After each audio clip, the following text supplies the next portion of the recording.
அதாவது செவிலியர் திலகம்னு சொல்லக்கூடிய ஃப்ளாரன்ஸ் நைட்டிங்கேலோட பிறந்த தினம். சிறந்த செவிலியராக வேலை பார்த்த நர்ஸாக இருந்த ஃப்ளாரன்ஸ் நைட்டிங்கேலோட பிறந்த தினம் இன்றைக்கி. அதனால் அந்த தினத்தை உலக செவிலியர் தினம்னு கொண்டாடுறாங்க. அடுத்தாப்பில் இன்றைக்கி உலக அன்னையர் தினம்னு கொண்டாடுறாங்க. அன்னையர் தினம்னா மே 12 கிடையாது.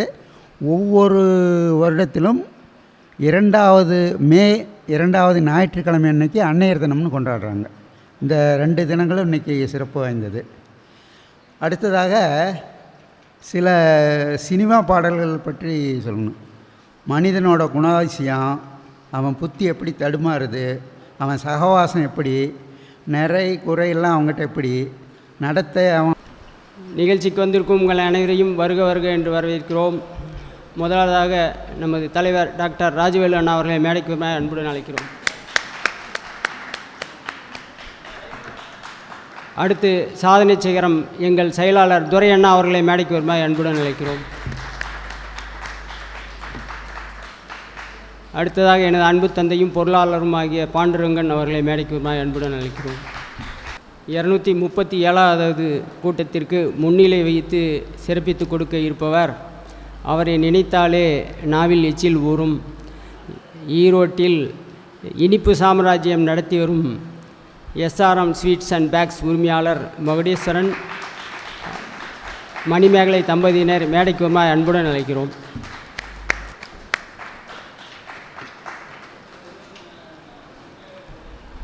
மணிமேகலை மேடம் அவங்களையும் மேடைக்கு அழைக்கிறோம். இன்றைய 237வது கூட்டத்திற்கு சிறப்புரையாற்ற வந்திருக்கும் ஈரோட்டில் மழை பெய்யவிட்டால் என்ன, மழை பெய்யாவிட்டால் என்ன, நகைச்சுவை மலையில் உங்களையெல்லாம் நினைத்து காய வைக்கிறேன் என்று கன்னியாகுமரியிலிருந்து கிளம்பி வந்திருக்கும் நீலம் மதுமேயன் அவர்களை மேடைக்கு வருமாறு அன்புடன் அழைக்கிறோம்.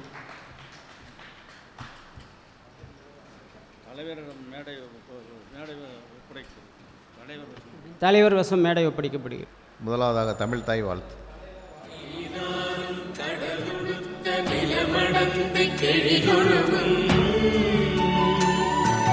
சீனாரும் பதனமென திகழ்வரத கண்டமெனில்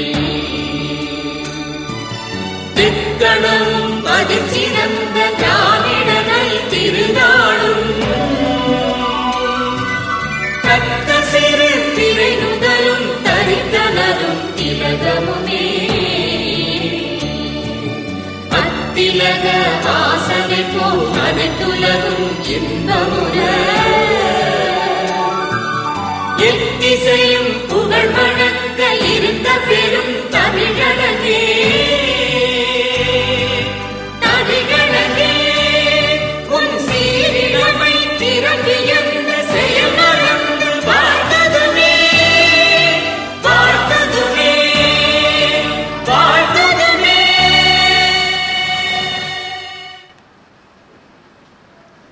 அடுத்தபடியாக நமது அண்ணன் செயலாளர் அவர்கள் வரவேற்புரை வழங்குவார்.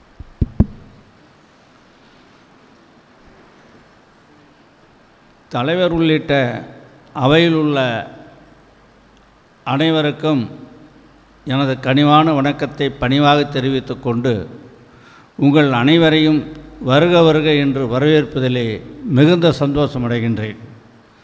நமது நகைச்சுவை மன்றத்தினுடைய 237வது சிறப்பு கூட்டத்திற்கு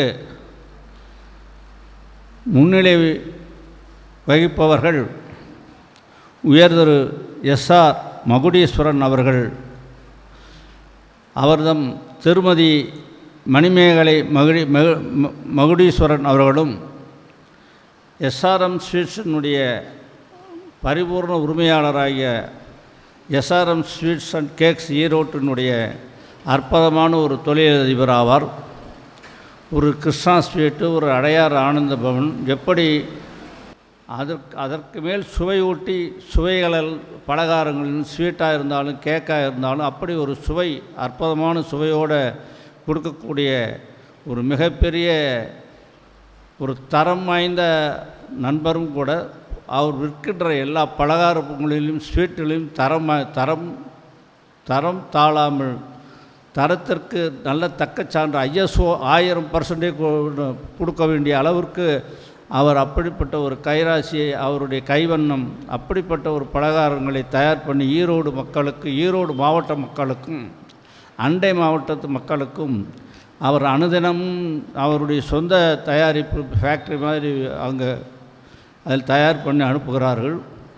முனிசிபல் காலனியிலே முதலில் கடை வைத்து அதற்கு பிறகு ஈரோட்டிலே பல இடங்களில் கிளை பிரான்ச்சுகளை எல்லாம் உருவாக்கியவர். பழைய காலத்தில் மிகப்பெரிய ஒரு ஸ்வீட் அண்ட் கேக்ஸ் கடை SRM ஸ்வீட்ஸு. இப்பொழுது இங்கே அருகாமையில் நம்மளது ஈரோடு மாநகராட்சிக்கு அருகில் SRM ஸ்வீட்ஸ் கடை. அதேபோல் கிருஷ்ணா ஸ்வீட்டுக்கு கிருஷ்ணா தேட்டருக்கு எதிர்புறம் அங்கே ஒரு பிரான்ச்சு, திருநகர் காலனியிலே அங்கே ஒரு பிரான்ச்சு, இப்படி பல்வேறு பிரான்ச்சுகளை ஈரோடிலே உள்ளடக்கி அதற்கு பிறகு திருச்செங்கோட்டிலே பிரான்ச்சை உருவாக்கினார். நாமக்கல்லிலே உருவாக்கியிருக்கிறார் பிரான்ச்சுக்கு அந்த கிளை. அப்புறம் கோபிச்செட்டிப்பாளையம், சத்தியமங்கலம், இப்படி நீண்டு கொண்டே அவருடைய தொழில் அபிவிருத்தியை விரிவாக்கம் செய்து கொண்டே போகிறார். அப்பேற்பட்ட விரிவாக்கத்திற்கு சொந்தக்கார். இவருடைய வெற்றிக்கு பின் ஒரு பெண் இருப்பார்கள் என்று சொன்னார்கள். அந்த பெண் யார் அப்படி என்றால் என் உடன்பிறவா அன்பு சகோதரியார் திருமதி மணிமேகலை மகுடேஸ்வரன் அவர்கள்தான். அவருக்கு ஒரு லட்சுமி கிடைக்கவில்லை, மகாலட்சுமியே கிடைத்திருக்கிறார்கள் மகுடேஸ்வரன் அவர்களுக்கு. அவர் மிகப்பெரிய ஒரு கிராமம் என்று சொன்னாலும் குக்கிராமத்திலே பிறந்து வளர்ந்து திருப்பூரிலே போய் அவருடைய அன்னாரோடெல்லாம் இந்த ஸ்வீட் கடை பலகாரங்கள் எல்லாம் போட்டு தன்னுடைய ஆரம்ப காலத்தில் ஈரோட்டிலே மிகவும் நேரடியாகவே கொண்டு போய் அவரே வீட்டில் போட்டு அவரே நேரடியாக போய் விற்பனை செய்து படிப்படியாக தன் வாழ்க்கையிலே கொரோனாவிலிருந்து கஷ்டப்பட்டு கையூனி கரணம் போட்டு இன்றைய தினம் இவ்வளோ பெரிய நிறுவனத்திற்கு ஒரு பரிணாம வளர்ச்சி அடைந்து ஒரு பக்குவப்பட்ட மனிதராக, மிகச்சிறந்த பண்பாளராக, தானம் தர்மம் மிக்கவராக நமக்கு கிடைத்திருக்கிறார் ஈரோடு மண்ணிற்கு என்று சொன்னால் அந்த குடும்பம் வாழ்வாங்கு வாழ வேண்டும் என்று எல்லாம் வல்ல இறைவனை பிரார்த்திக்கிறேன். அவர்களுக்கு 100 வயது வாழ வேண்டும் என்று வாழ்த்தினால் அது கஞ்சத்தனம். தீர்காயுசுடன் வாழ வேண்டும் என்று சொன்னால் வள்ளலார் கான்செப்ட் படி மரணமில்லா பெருவாழ்வு 120 வருடம் என்று சொல்லுகிறார்கள் சான்றோர்கள். அப்படி அவர்கள் 120 வருடம் வாழ்ந்து இந்த ஈரோடு மக்களுக்கு இன்னும் இந்த சுவையெல்லாம் நன்கு புது கண்டுபிடிப்பாக அந்த ஸ்வீட்டெல்லாம் கொடுக்கிறார். இப்படிப்பட்ட ஒரு மாமனிதர் இந்த அருமையான மகன்கள், மருமகள்கள், பேரன் பேத்திகள் என்று அருகாமையிலே இந்த ஈரோடு முனிசிபல் காலனி பக்கத்திலே கடை அங்கே வீடு பக்கம் இப்படி ஒரு அன்போடு அவர் இவ்வளோ பேர்களையும் நேர்முகமாக பல நூற்றுக்கணக்கான குடும்பங்களை வாழ வைத்து கொண்டிருக்கிறார். மறைமுகமாக பல நூற்றுக்கணக்கான குடும்பங்களை வாழ வைத்து கொண்டிருக்கிறார். இவர் ஒருவரால் எத்தனையோ நூற்றுக்கணக்கான குடும்பங்கள் என்று வாழ்ந்து கொண்டிருக்கிறார். ஒரு கடைக்கு போனால் 25 ஸ்டாஃபு கம்மி இல்லாமல் இருப்பாங்க. அது மாதிரி ஒவ்வொரு பிரான்ச்சிலையும் அது உற்றார் உறவினர்கள் நண்பர் எல்லாரையும் கை தூக்கி விடுகிறார். தான் வளர்ந்தால் மட்டும் போதாது, தன்னை சார்ந்தவர்களும் தன்னுடைய உற்றார் உறவினர்களையும் அவர்களையும் ஒரு மிகப்பெரிய உயரத்திற்கு கொண்டு வந்து அந்த பொருளாதாரத்தில் அவங்களுக்கும் ஒரு தன்னறிவை கொடுக்க வேண்டும் என்று ஒவ்வொரு பிரான்ச்சிலையும் அவருக்கு மிகவும் நெருக்கமான உற்றார் உறவினர்களெல்லாம் அங்கே அந்த பொறுப்புகளை கொடுத்து அவர்கள் வாழ வைத்து கொண்டு இருக்கிற இந்த அற்புதமான மாமனிதரை நாம் வாழ்த்துகிறோம், போற்றுகிறோம். நகைச்சுவை மன்றத்தின் சார்பிலே ஒரு பலத்த கை கரவொலி கொடுக்குமாறு கேட்டுகிறேன். வாழ்வதற்கு பொருள் வேண்டும், வாழ்வதிலும் பொருள் வேண்டும் என்ற வாழ்க்கைக்கு சொந்தக்காரர் இந்த தம்பதிகள். தடம் பார்த்து நடப்போர் மனிதர், தடமதித்து நடப்போர் மாமனிதர் என்கிற வரிசையிலே ஒரு மகத்தான சாரியத்தை செய்து கொண்டிருக்கிற SR மகுடேஸ்வரன் நீடோடி வாழ வேண்டும் என்று நம் நகைச்சுவை மன்றத்தின் சார்பிலே வாழ்த்துகிறோம். அவருடைய அன்பு மைத்துனர் இங்கே சகோதரியினுடைய கணவர் இங்கே வந்திருக்கிறார்.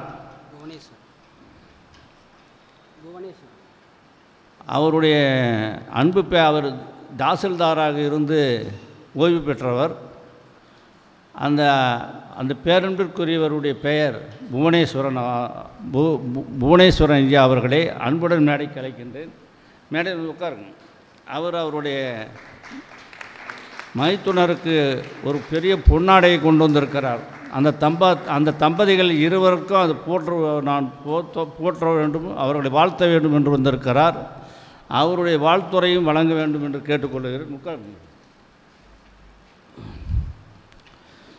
இப்படிப்பட்ட மருமகள் எல்லாரும் எதிரே அமர்ந்திருக்கிறார்கள். இப்படிப்பட்ட ஒரு குடும்பம் ஒரு நல்ல தலைச்சிறந்த ஒரு பல்கலைக்கழகமாக அந்த ஒரு குடும்பம் விளங்குகிறது. அவர்களுடைய மேன்மேலும் அவர் தொழில் அபிவிருத்தியாகி இன்னும் பல நூற்றுக்கணக்கான பிரான்ச்சுகளை உருவாக்க வேண்டும் என்று சொல்லி உங்கள் சார்பாக அந்த தம்பதிகளை வருக வருக என்று வரவேற்பதிலே மிகுந்த சந்தோஷமடைகின்றேன். நமது சிறப்பு பேச்சாளர், எழுத்தாளர், பொற்கிளி கவிஞர், டிவி புகழ் நகைச்சுவை இமயம் உயர்திரு நீலம் மதுமையன் அவர்கள் கன்னியாகுமரியிலே இருந்து இன்றைய தினம் நமது நகைச்சுவை மன்றத்திற்கு ஒரு தலைப்பு கொடுத்து அந்த தலைப்புகள் நகைத்து சுவைக்கும் நகைச்சுவைகள் என்ற தலைப்பிலே மிக ஒரு அற்புதமான 1 மணி நேரம் 1.25 மணி நேரம் பேச இருக்கிறார். அவருடைய பேச்சை உங்களில் ஒருவனாக நானும் கேட்க ஆசைப்பட்டிருக்கிறேன். 2012ஆம் ஆண்டு ஒரு வருகை தந்திருக்கிறார். 12 வருடத்திற்கு மேலாகிவிட்டது.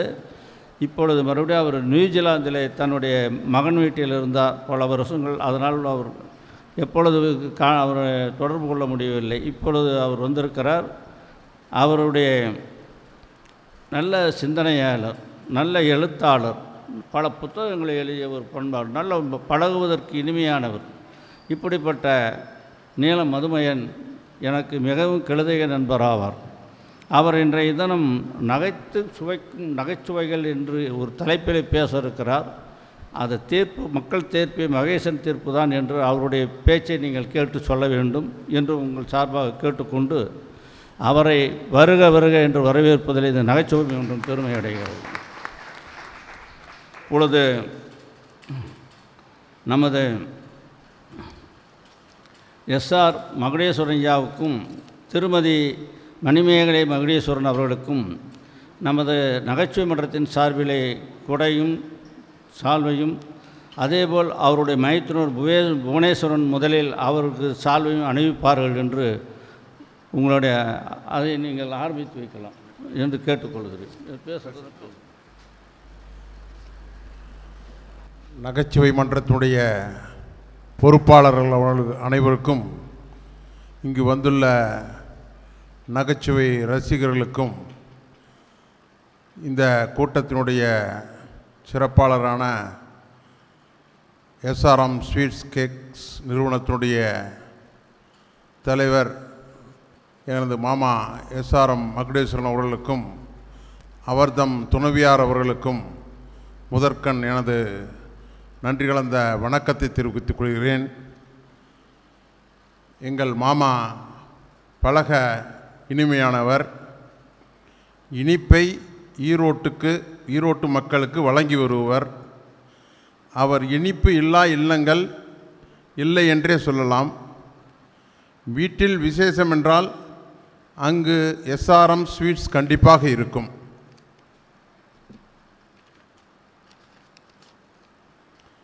அவர் கடின உழைப்பால் உயர்ந்து பலகார சாம்ராஜ்யத்தில் சிறந்த தொழிலதிபராக திகழ்கிறார். அவர் பழகிட மிக எளிமையானவர். அவர் கடைக்கு பலகாரம் வாங்க சென்றால் வாடிக்கையாளருக்கு அங்கு கிடைக்கும் வரவேற்பு நாம் அவர் குடும்பத்தில் ஒருவரா என்று நினைக்கும்படி இருக்கும். காப்பி சாப்பிடலாம் என நினைத்தால் உங்கள் கடை காரம் சாப்பிட்டு தான் சாப்பிட வேண்டும். காரத்திலும் உங்கள் கைவண்ணம் சுவையாக திகழ்கிறது. மொத்தத்தில் நீங்கள் ஒரு கைராசிக்காரர், முகராசிக்காரர். உங்கள் அருமை மக்கள், துடிப்புமிக்க இளம் தொழிலதிபர்கள் சுடர் வண்ணன் மற்றும் பரணிதரன் துணையுடன் தமிழ்நாடு முழுவதும் எஸ்ஆர்எம் ஸ்வீட்ஸ் கிளைகள் துவக்கப்பட்டு உங்கள் சுவையை, மனத்தை, ருசியை தமிழக மக்கள் அனைவரும் அடைய வேண்டும் என கோரி நீங்களும் உங்கள் குடும்பத்தாரும் உங்கள் துணைவியாரும் பல்லாண்டு வாழவும் உங்கள் எஸ்ஆர்எம் ஸ்வீட்ஸ் புகழ் திக்கட்டும் பரவிட எல்லாம் வல்ல இறைவனை வேண்டி விடைபெறுகிறேன். இந்த நல்வாய்ப்பினை வழங்கிய நகைச்சுவை மன்றத்தாருக்கு எனது நன்றியை தெரிவித்துக் கொள்கிறேன். வணக்கம்.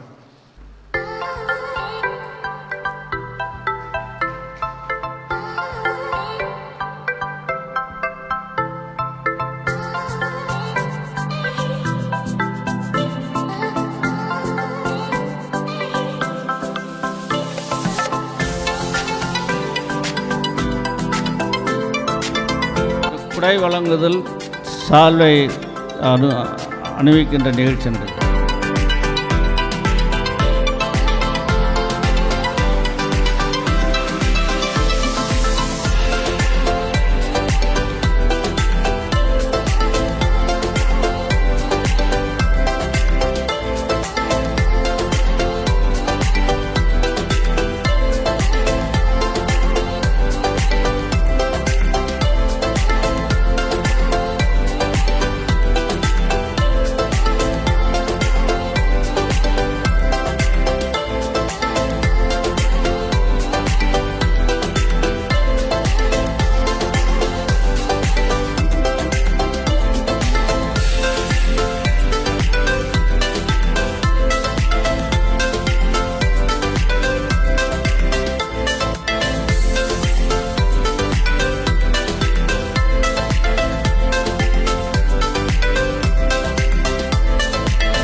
ஐயா மகுடேசன் அவர்களிடம் கேட்டேன், ஒரு சில வார்த்தைகளாவது நீங்கள் பேச வேண்டும் என்று.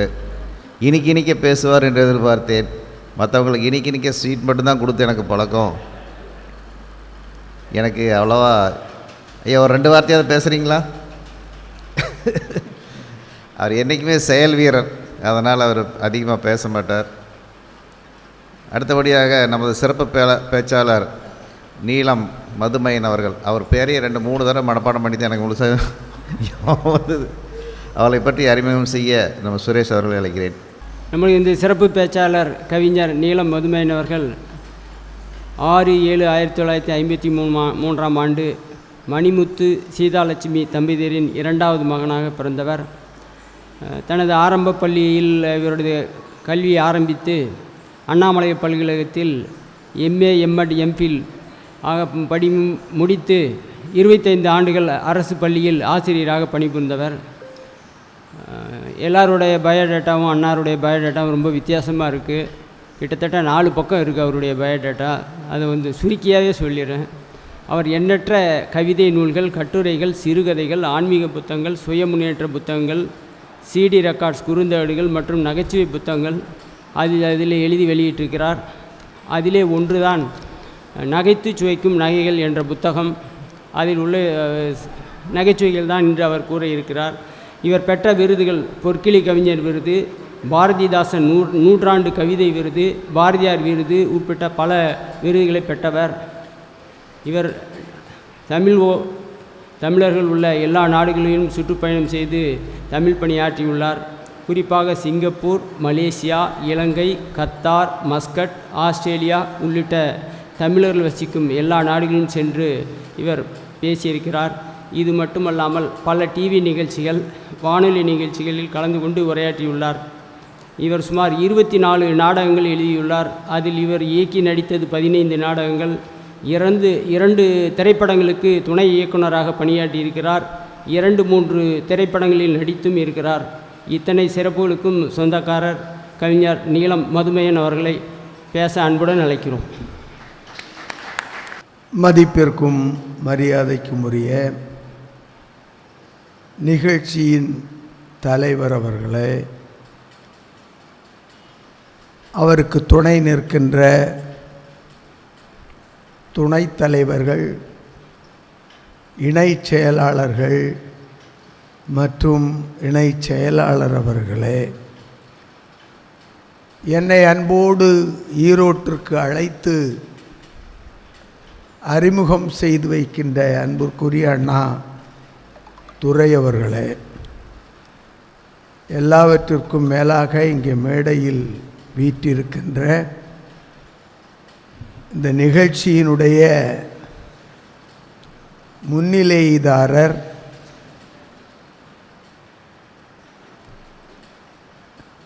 மிகச்சிறந்த இனிப்பினை உங்களுக்கு வழங்கி போகும்போது முடிந்தால் எனக்கும் வழங்கி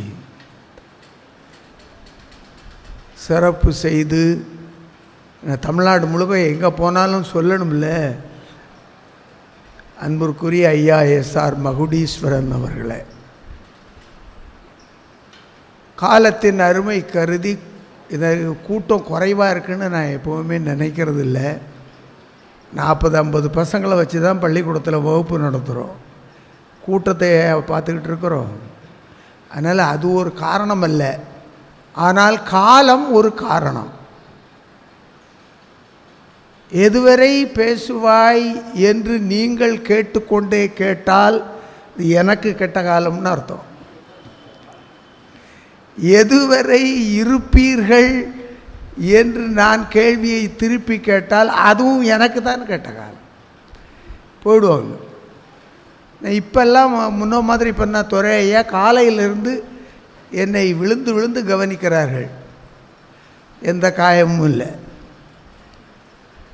விழுந்து விழுந்து கவனிக்கிறாங்க. எனக்கே ரொம்ப சந்தோஷமாக இருக்குது. இதுக்காகவே தமிழ் பணி ஆற்றலாம்னு.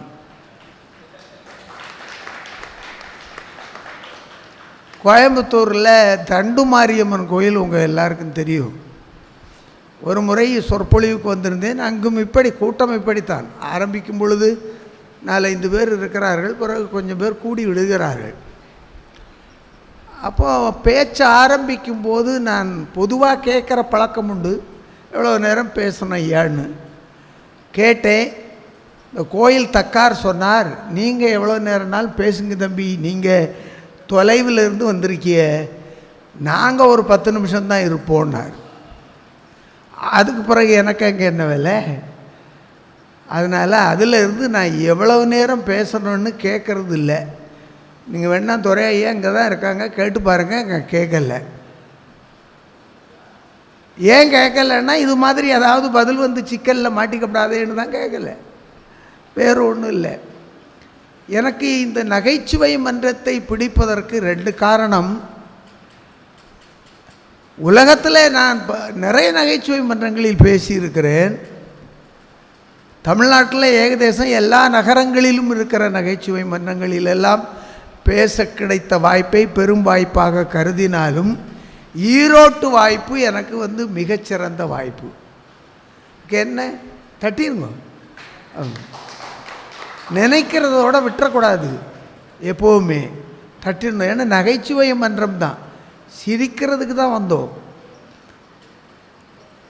தலைப்பில் தான் கொஞ்சம் சிந்திப்பு இருக்குது. ஏன்னா எந்திரிச்சு போகாமல் இருக்கிறத தக்க வச்சுக்கிறதுக்காக வச்ச தலைப்பு. அதனால் நகைத்துச்சுவைக்கும் நகைச்சுவைகள் என்று நானாக கொடுத்துக்கிட்டேன், என்னுடைய புத்தகத்துக்கு பேர். அப்போது இங்கே ஒரு வித்தியாசத்தை நீங்கள் உணர்ந்திருப்பீர்கள். ஆனால் இப்போ பள்ளிக்கூடத்து மாணவன்கிட்ட கேள்வி கேட்குறது மாதிரி கேட்டால் பதில் வராது. எல்லா கூட்டங்களிலும் கொடையளிப்பவர்கள் உண்டு, கொடையளித்தவருக்கே குடையளிப்பவர்கள் உண்டுமா? அது ஈரோட்டில் தான் உண்டு. கூட வந்தவர்களுக்கும் கொடுத்து விட்டார்கள், அது இன்னும் சிறப்பு. இதுக்காகவாவது ஈரோட்டுக்கு விரைவில் மழை வரும். அதனால் ஐயா நீங்கள் யாரும், அந்த அம்மா ரொம்ப கனிந்து ஆண்டவனிடம் இறங்கி வேண்டி கொண்டார்கள், வரும். ஏன்னா கொடை ரெடியாக இருக்குது, மழையை காணோம். அந்த அளவிற்கு ஒரு மாற்று சிந்தனையுடைய இடம் இந்த இடம். அது இந்த மண்ணுக்கே உரியது. ஏன்னா பெரியார் பிறந்த மண் இல்லை, மாற்று சிந்தனை உடைய மண். இந்த மண்ணில் நான் பேசுவதில் மகிழ்ச்சி அடைகிறேன். காலம் எல்லாம் ஒரு கருத்தல்ல, அதை நான் பின்னும் சொல்லுகிறேன். ஏன்னா சிரிப்பி வராத காலத்தில் வந்து சேர்ந்திருக்கிற கூட்டம் மாதிரி எனக்கு தெரியுது. ஒரே ஒரு சகோதரி கொஞ்சம் இளமங்கை, 2 சின்ன பையங்க, மற்றபடி எல்லாமே நம்ம ஏஜ் தான். வீட்டில் சேர்ந்துருந்தால் சிரிக்க முடியாதுங்கிறதுக்காக விட்டுட்டு வந்தவங்க. அதுக்கு நீங்கள் தான் தட்டுறீங்க. ஆமாம், மகிழ்ந்தால் தட்டிடணும். தட்டுறதில் என்ன கிடைக்குதுன்னு சொன்னால் எனக்கு மகிழ்ச்சி கிடைக்குது இல்லை இல்லையா? அதனால் அவனும் புறப்பட்டான்,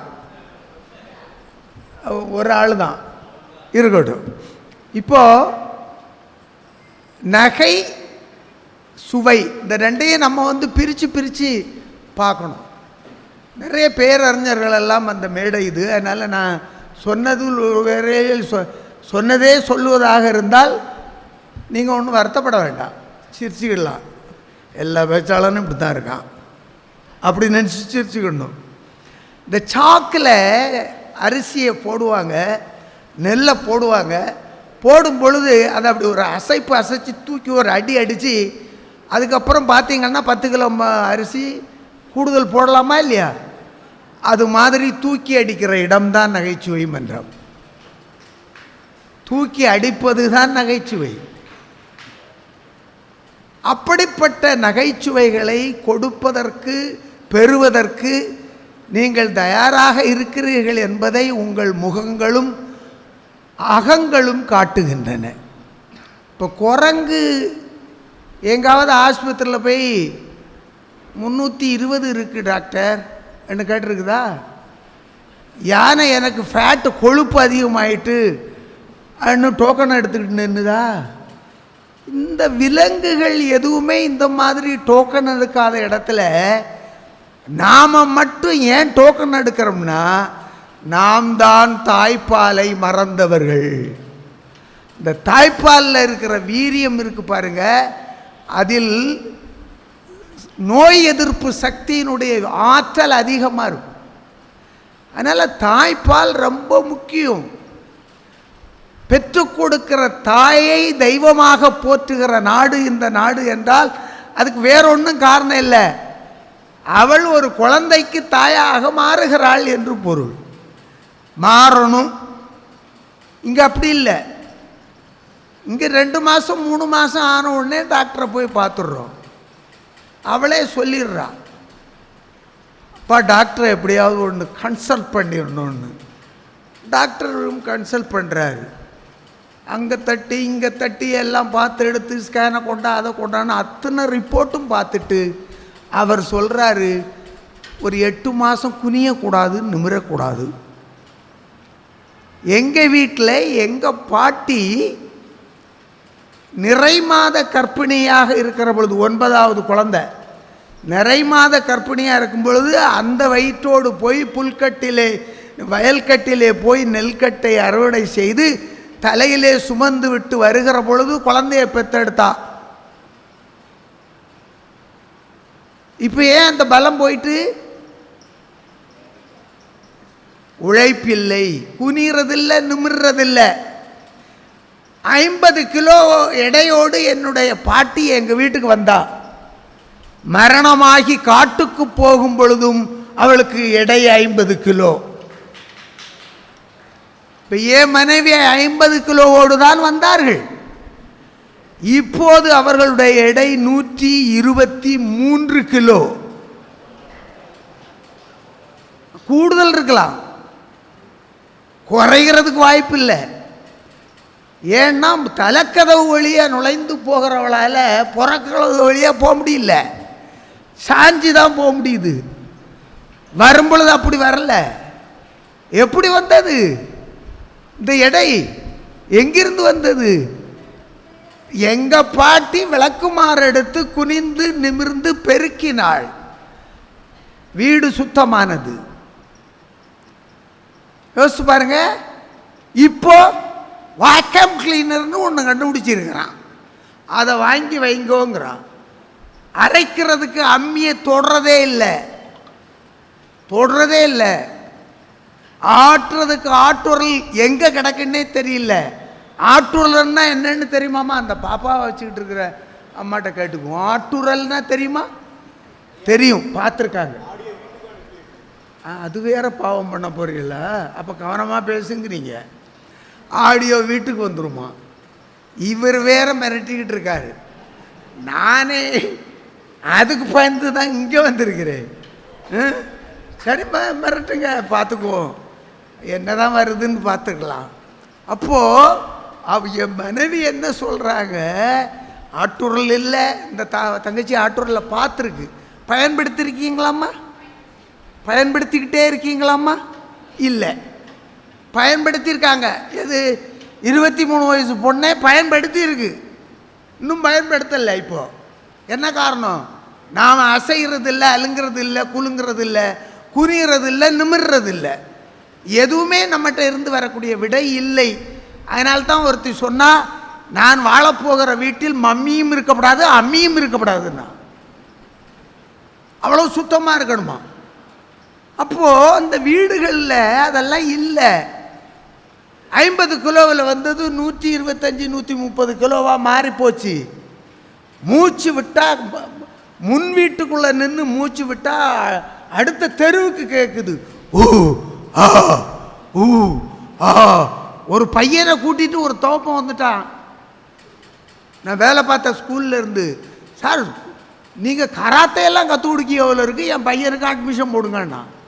கராத்தே கற்றுக் கொடுக்கல, வீட்டுக்குள்ளே ஒன்று கடந்து கத்திட்டு கிடக்குது. அது நிமிந்தாவும் நடந்தாவும் இந்த சவுண்டு வந்துக்கிட்டே இருக்கு.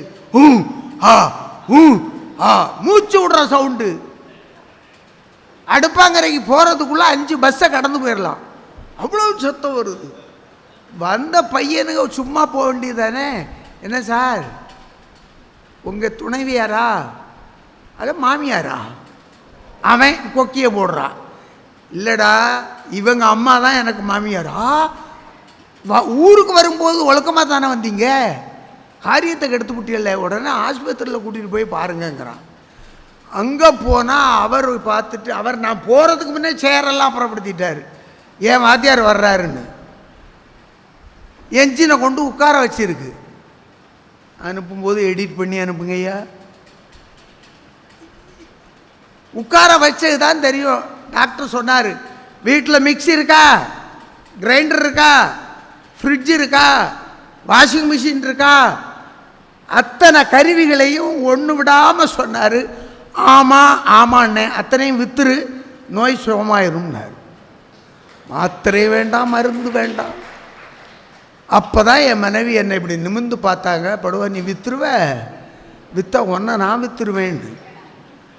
அப்புறம் வேறு வழி இல்லாமல் நான் ஒரு ஆட்டோவை பிடிச்சி வீட்டுக்கு கூட்டிகிட்டு போகிறதுக்கு ஆட்டோக்காரனை நிறுத்துனேன்.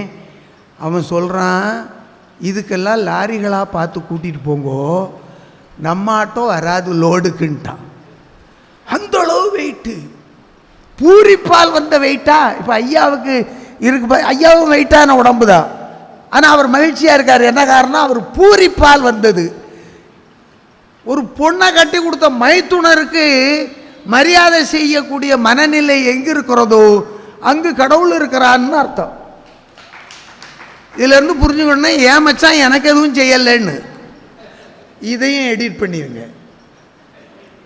அப்போது கொண்டு வந்தாங்க. நான் அப்போ சொன்னேன், பையன் வேற ஒரு ஆட்டோ, என்கிட்ட படிக்கிற பையன், என்கிட்ட படிக்கிற பையன் ஆட்டோ தானே ஓட்டுவான், இதையும் எடிட் பண்ணிடுங்க. அப்படியே அவன் என்ன பண்ணான், வந்தான், கொண்டு விட்டான். சார் என்ன சார் பண்ண போகிறீங்கன்னா, ஒன்றும் பண்ண முடியாது, டாக்டரை தனியாக போய் பார்க்க போகிறேன். தனியாக போய் டாக்டரை பார்த்தேன். டாக்டர் வேறு ஏதாவது வழி இருந்தால் சொல்லுங்கன்னு. இருக்கு, 17,500 கட்டிட்டு போனார். கட்டினேன். ஒரு மிஷின் வந்து வீட்டில் இறங்கிச்சியா. ஏற்கனவே நான் கணக்கு போட்டதில் 1,85,000 பொருள் என் வீட்டில் இருக்குது. இப்போ இவர் 17,500 ஒரு பில்லை அனுப்பி பொருள் அனுப்பிட்டாரு. வந்த உடனே பிரிங்க பிரிங்க பிரிங்கன்னா பிரிச்சேன். சைக்கிள் மாதிரி இருக்கு, நாம் இழுக்க வேண்டாம், அதுவா இழுக்குது. அப்போ தான் நான் நினச்சேன், இப்படி இழுத்திருந்தா, அரைச்சிருந்தா, அம்மியை பயன்படுத்தியிருந்தா 17,500 மிச்சமாயிருக்குமே. இப்படி வாழ்க்கையை சில நம்மெல்லாம் இன்னும் அதே வீட்டில் தான் உட்காந்துருக்கோம். என்ன காரணம்? இந்த நகைச்சுவை உணர்வு இருக்கிறதுனால வாழ்ந்துக்கிட்டு இருக்கோம். நகைச்சுவை உணர்வு எப்போது அற்றுப்போகிறதோ அப்போது வாழ்க்கை முடித்து அறந்து போகும். அதனால் கொஞ்சம் சிரிப்பாக இருங்க, நகைச்சுவாக இருங்க, எதையும் சிரிச்சிட்டே எடுத்துக்கோங்க, அவ்வளோதான். வருத்தப்படுறதுக்கு ஒன்றுமே இல்லை. வாழ்கிறதோ எத்தனை வருஷம்னு தெரியாது, இதில் போய் வருத்தப்பட்டுக்கிட்டு என்ன பிரயோஜனம்? தேவையே இல்லை. சில வீடுகளில் ரொம்ப வருத்தப்படுவாங்க. என்னடா படிச்சிருக்க நீ, என்ன படிச்சிருக்க, இது என்னது, மேலத்தரு முத்துசாமி பொண்ணு மாலதியை பார்த்தியா நீ, அவள் எத்தனை மார்க் வாங்கியிருக்கா, இந்த மாலதியை பார்த்து பார்த்து தான் இவன் மார்க்கே விட்டான். இதை தெரிஞ்சுக்கிட்டா அந்த சிக்கலுக்கு சங்கடத்துக்கு வழியே இல்லை, வழியே இல்லை. கெடுக்கிறது முழுக்க நம்ம கெடுத்துவிட்டு ஐயோ ஐயோன்னா எங்கேருந்து பண்ணுறது? அதனால்தான் ஒரு கவிஞன் சொன்னான், அவளுக்கு செல்லம் கொடுத்து வளர்த்தான். யார்? மகளுக்கு. அவளுக்கு செல்லம் கொடுத்து வளர்த்தான். 12வது வகுப்பு வந்ததும் ஒரு செல்லும் கொடுத்து வளர்த்தான். இப்போதோ அந்த செல்ல மகள் தொலை தூரத்துக்கு அப்பால் எங்கே இருக்கான்னு தெரியல. காரணகர்த்தாவாக இருக்கிறது யாரு? நாம. ஒரு தவறோ ஒரு சரியோ ஒரு புள்ளியில் தொடங்குகிறது என்பதை மறந்து விடாதீர்கள். அந்த புள்ளி நாம இருக்கக்கூடாது. அதனால் கால மாற்றத்தை கருத்தில் கொண்டு வாழ்க்கையை தொடங்குகிறவர்களுக்கு வருத்தமே இல்லை. நகைக்கலாம், சிரிக்கலாம். உலகத்தோடு ஒட்ட ஒழுகல் பலகற்றும் கல்லான் அறிவிலாதான் என்று வள்ளுவ பெருந்தகை சொன்னானே. என்ன அர்த்தம்? அது குரலை படித்து மனப்பாட பாடலோடு விட்டுட்டோம். அதுக்கு பிறகு வாழ்க்கைக்கு அதை கொண்டு வரல. நாம் கற்றவையெல்லாம் நம் மதிப்பெண்ணுக்காகத்தானே தவிர நாம் கற்ற எவையும் நம் மதிப்பை உயர்த்துவதற்காக இல்லை சகோதரர்களே, இல்லை. அப்படி இருந்தால் இன்றைக்கி அந்த துயரம் துக்கம் நமக்கு வாழ்க்கையில் யாருக்கும் வராது. யோசித்து பாருங்க நீங்கள். அப்போ கால மாற்றத்தை நாம் உணர்ந்துக்கணும். காலம் மாறிட்டே போகுது. நீங்கள் எங்கள் ஊர்லெல்லாம் ஒரு என்ஜினியர்னால் ஒருத்தர் தான், அவரும் பாலிடெக்னிக்கல் என்ஜினியர் பாலகிருஷ்ணன். யாராவது கூப்பிடன்னா வெளியூர்காரன் வந்து இங்கே என்ஜினியர் வீடு எதுவுமா 10 பேர் கூட்டிகிட்டு போய் அடையாளம் காட்டுவான். இவர் தான், இந்த வீடு தான், கூப்பிடுங்கன்னு. கூப்பிட்ட உடனே பாலகிருஷ்ணன் என்ஜினியர் வருவார். அவர் +10th முடிச்சுட்டு பாலிடெக்னிக்கல் ITI என்ஜினியர். வந்தோடனே அண்ணே நாங்கள் தானே கூப்பிட்டு வந்தோம், அது ஒரு கௌரவம். போயிட்டு இப்போது 10 வருஷம் போயிட்டு அதுக்கு பிறகு ஒருத்தன் வந்து ராமசாமி என்ஜினியர் இருக்காராண்ணா. ஊரில் உள்ள பயிரெல்லாம் எந்த ராமசாமி என்ஜினியரு, 3 பேர் இருக்கானே. ஏய் இப்போ இந்த கருப்பா ஆமாம் ஆமாம், அவரா? அவர் குவைத்தில் இருக்காரு. வாங்க, இதில் போங்க, அந்த 2வது கட்டிங்கில் இடது பக்கம் திரும்புங்க, அதில் 3வது வீடு பச்சை கலர் பெயிண்டு, அதான் அவர் வீடுன்னா. முதல்ல போய் அடையாளம் காட்டுறான், இப்போ போகாமலே அடையாளம் காட்டுறான். இப்போ ஒரு 10 நாளைக்கு முன்னால் நான் ஒரு வீட்டுக்கு போனேன், அந்த ஆளுக்கு வீடு தெரியல. ஏப்பா ரகு என்ஜினியர் வீடு எதுன்னு, 8-10 பேர் இருக்கான், எந்த ரகுவை சொல்கிறது அண்ணா? அவனே யோசிச்சுட்டு சொன்னான், எந்த நாட்டில் வேலை பார்க்குறவன்னு தான் ஆரம்பிக்கிறான். ஆரம்பித்து கண்டுபிடிச்சிட்டான். சார், உடனே பக்கத்தில் இருக்கவே, எதுக்கு சங்கடப்படுறீங்க? எல்லாம் கவலைப்படாதீங்க, இந்த பாலத்தை அடியில் போய் நின்று ரகுன்னு சத்தம் போடுங்க, ஒரு 40 என்ஜினியர் படுத்து கிடக்கான், கூப்பிட்டவும் வருவான். எங்கே ஆரம்பித்த வாழ்க்கை இப்பொழுது எங்கே போய் நிற்கிறது? இதுக்காக நம்ம வருத்தப்பட முடியுமா? இந்த வேலையெல்லாம் செஞ்சதே நம்ம தானே, பிள்ளைகளை அனுப்புன நம்ம தானே. கேடு ஔவையார் கேடு. அவ தான் சொன்னா, திரைகடல் ஓடியும் திரவியம் தேடுன்னு. தேட ஆரம்பிச்சிட்டோம். பொன்னும் பொருளும் ஆசைப்பட்டு நாம் நம்முடைய பிள்ளைகளை தொலைதூரங்களிலே விட்டு செல்போனில் பார்த்து கொண்டு இருக்கிறோம். இப்போ என் வேலையெல்லாம் இதுதான், அதில் பேசுறது, அதில் கேட்குறது, அதே பெரிய ஆனந்தமாக இருக்குது. ஏன்னா என் பக்கத்து வீட்டுக்காரனுக்கு அந்த செல்ஃபோனும் கிடையாது. இதுதான் சந்தோஷம். இதை நாம் செய்தது யாரு?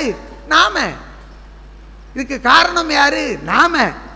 நாம அனுப்பிட்டு நாம வருத்தப்படக்கூடாது, அதை சந்தோஷமாக எடுத்துக்கொள்ள வேண்டும். நான் அப்படிதான்.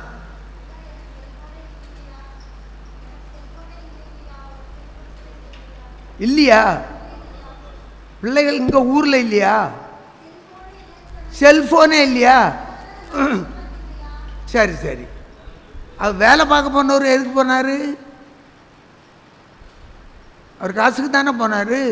ஒரு பெற்ற தாய்க்கு ஒரு செல்ஃபோன் கூட வாங்கி கொடுக்க முடியாதா? முடியும்ல?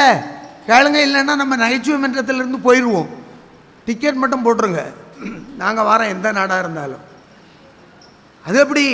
ஒரு தாயோடு பேசணும்னு அவர் நினைக்கல. அந்த அம்மாட்ட செல்ஃபோன் இருக்கும், உங்கள் மருமக வச்சுருப்பான், செல்ஃபோன் வச்சுருப்பான். அது அவ அம்மாட்ட பேசுறதுக்கு மட்டும், உங்கள்கிட்ட பேசுகிறதுக்கு இல்லை. ஆமாம், வருதான். என்கிட்ட அப்படி தான் படித்த ஒருத்தர் வந்தார். ஐயா, ரொம்ப காலம் ஆச்சு உங்களை பார்த்து. ஆமாம், என் பையன் மூத்தவன் முத்துகிருஷ்ணன் உங்கள்கிட்ட தான் படித்தான். ஆமாம், எங்கே இருக்கான்? அவன் அமெரிக்காவில் இருக்கான். ஐயா, அவன் 50 லட்சம் ரூபாய்ட்ட சம்பளம் வாங்குவான், சொல்ல மாட்டானுங்க இந்த பயலுக. சரி, ரெண்டாவது பையன் ஐயா, அவன் ஜப்பானில் இருக்கான். ஐயா, ஜப்பான்கார பொண்ணையே கட்டிக்கிட்டு அங்கேயே உட்காந்துட்டான். ஆஹா, அவன் எவ்வளவு சம்பளம்லாம் தெரியாதுயா, அவன் இங்கே வர்றதே இல்லை. மூணாவது பையன் எங்கே இருக்கான்? மூணாவது பையன் உங்கள்கிட்ட படிக்கலையா, ஆனால் உங்களை அவனுக்கு ரொம்ப பிடிக்கும்.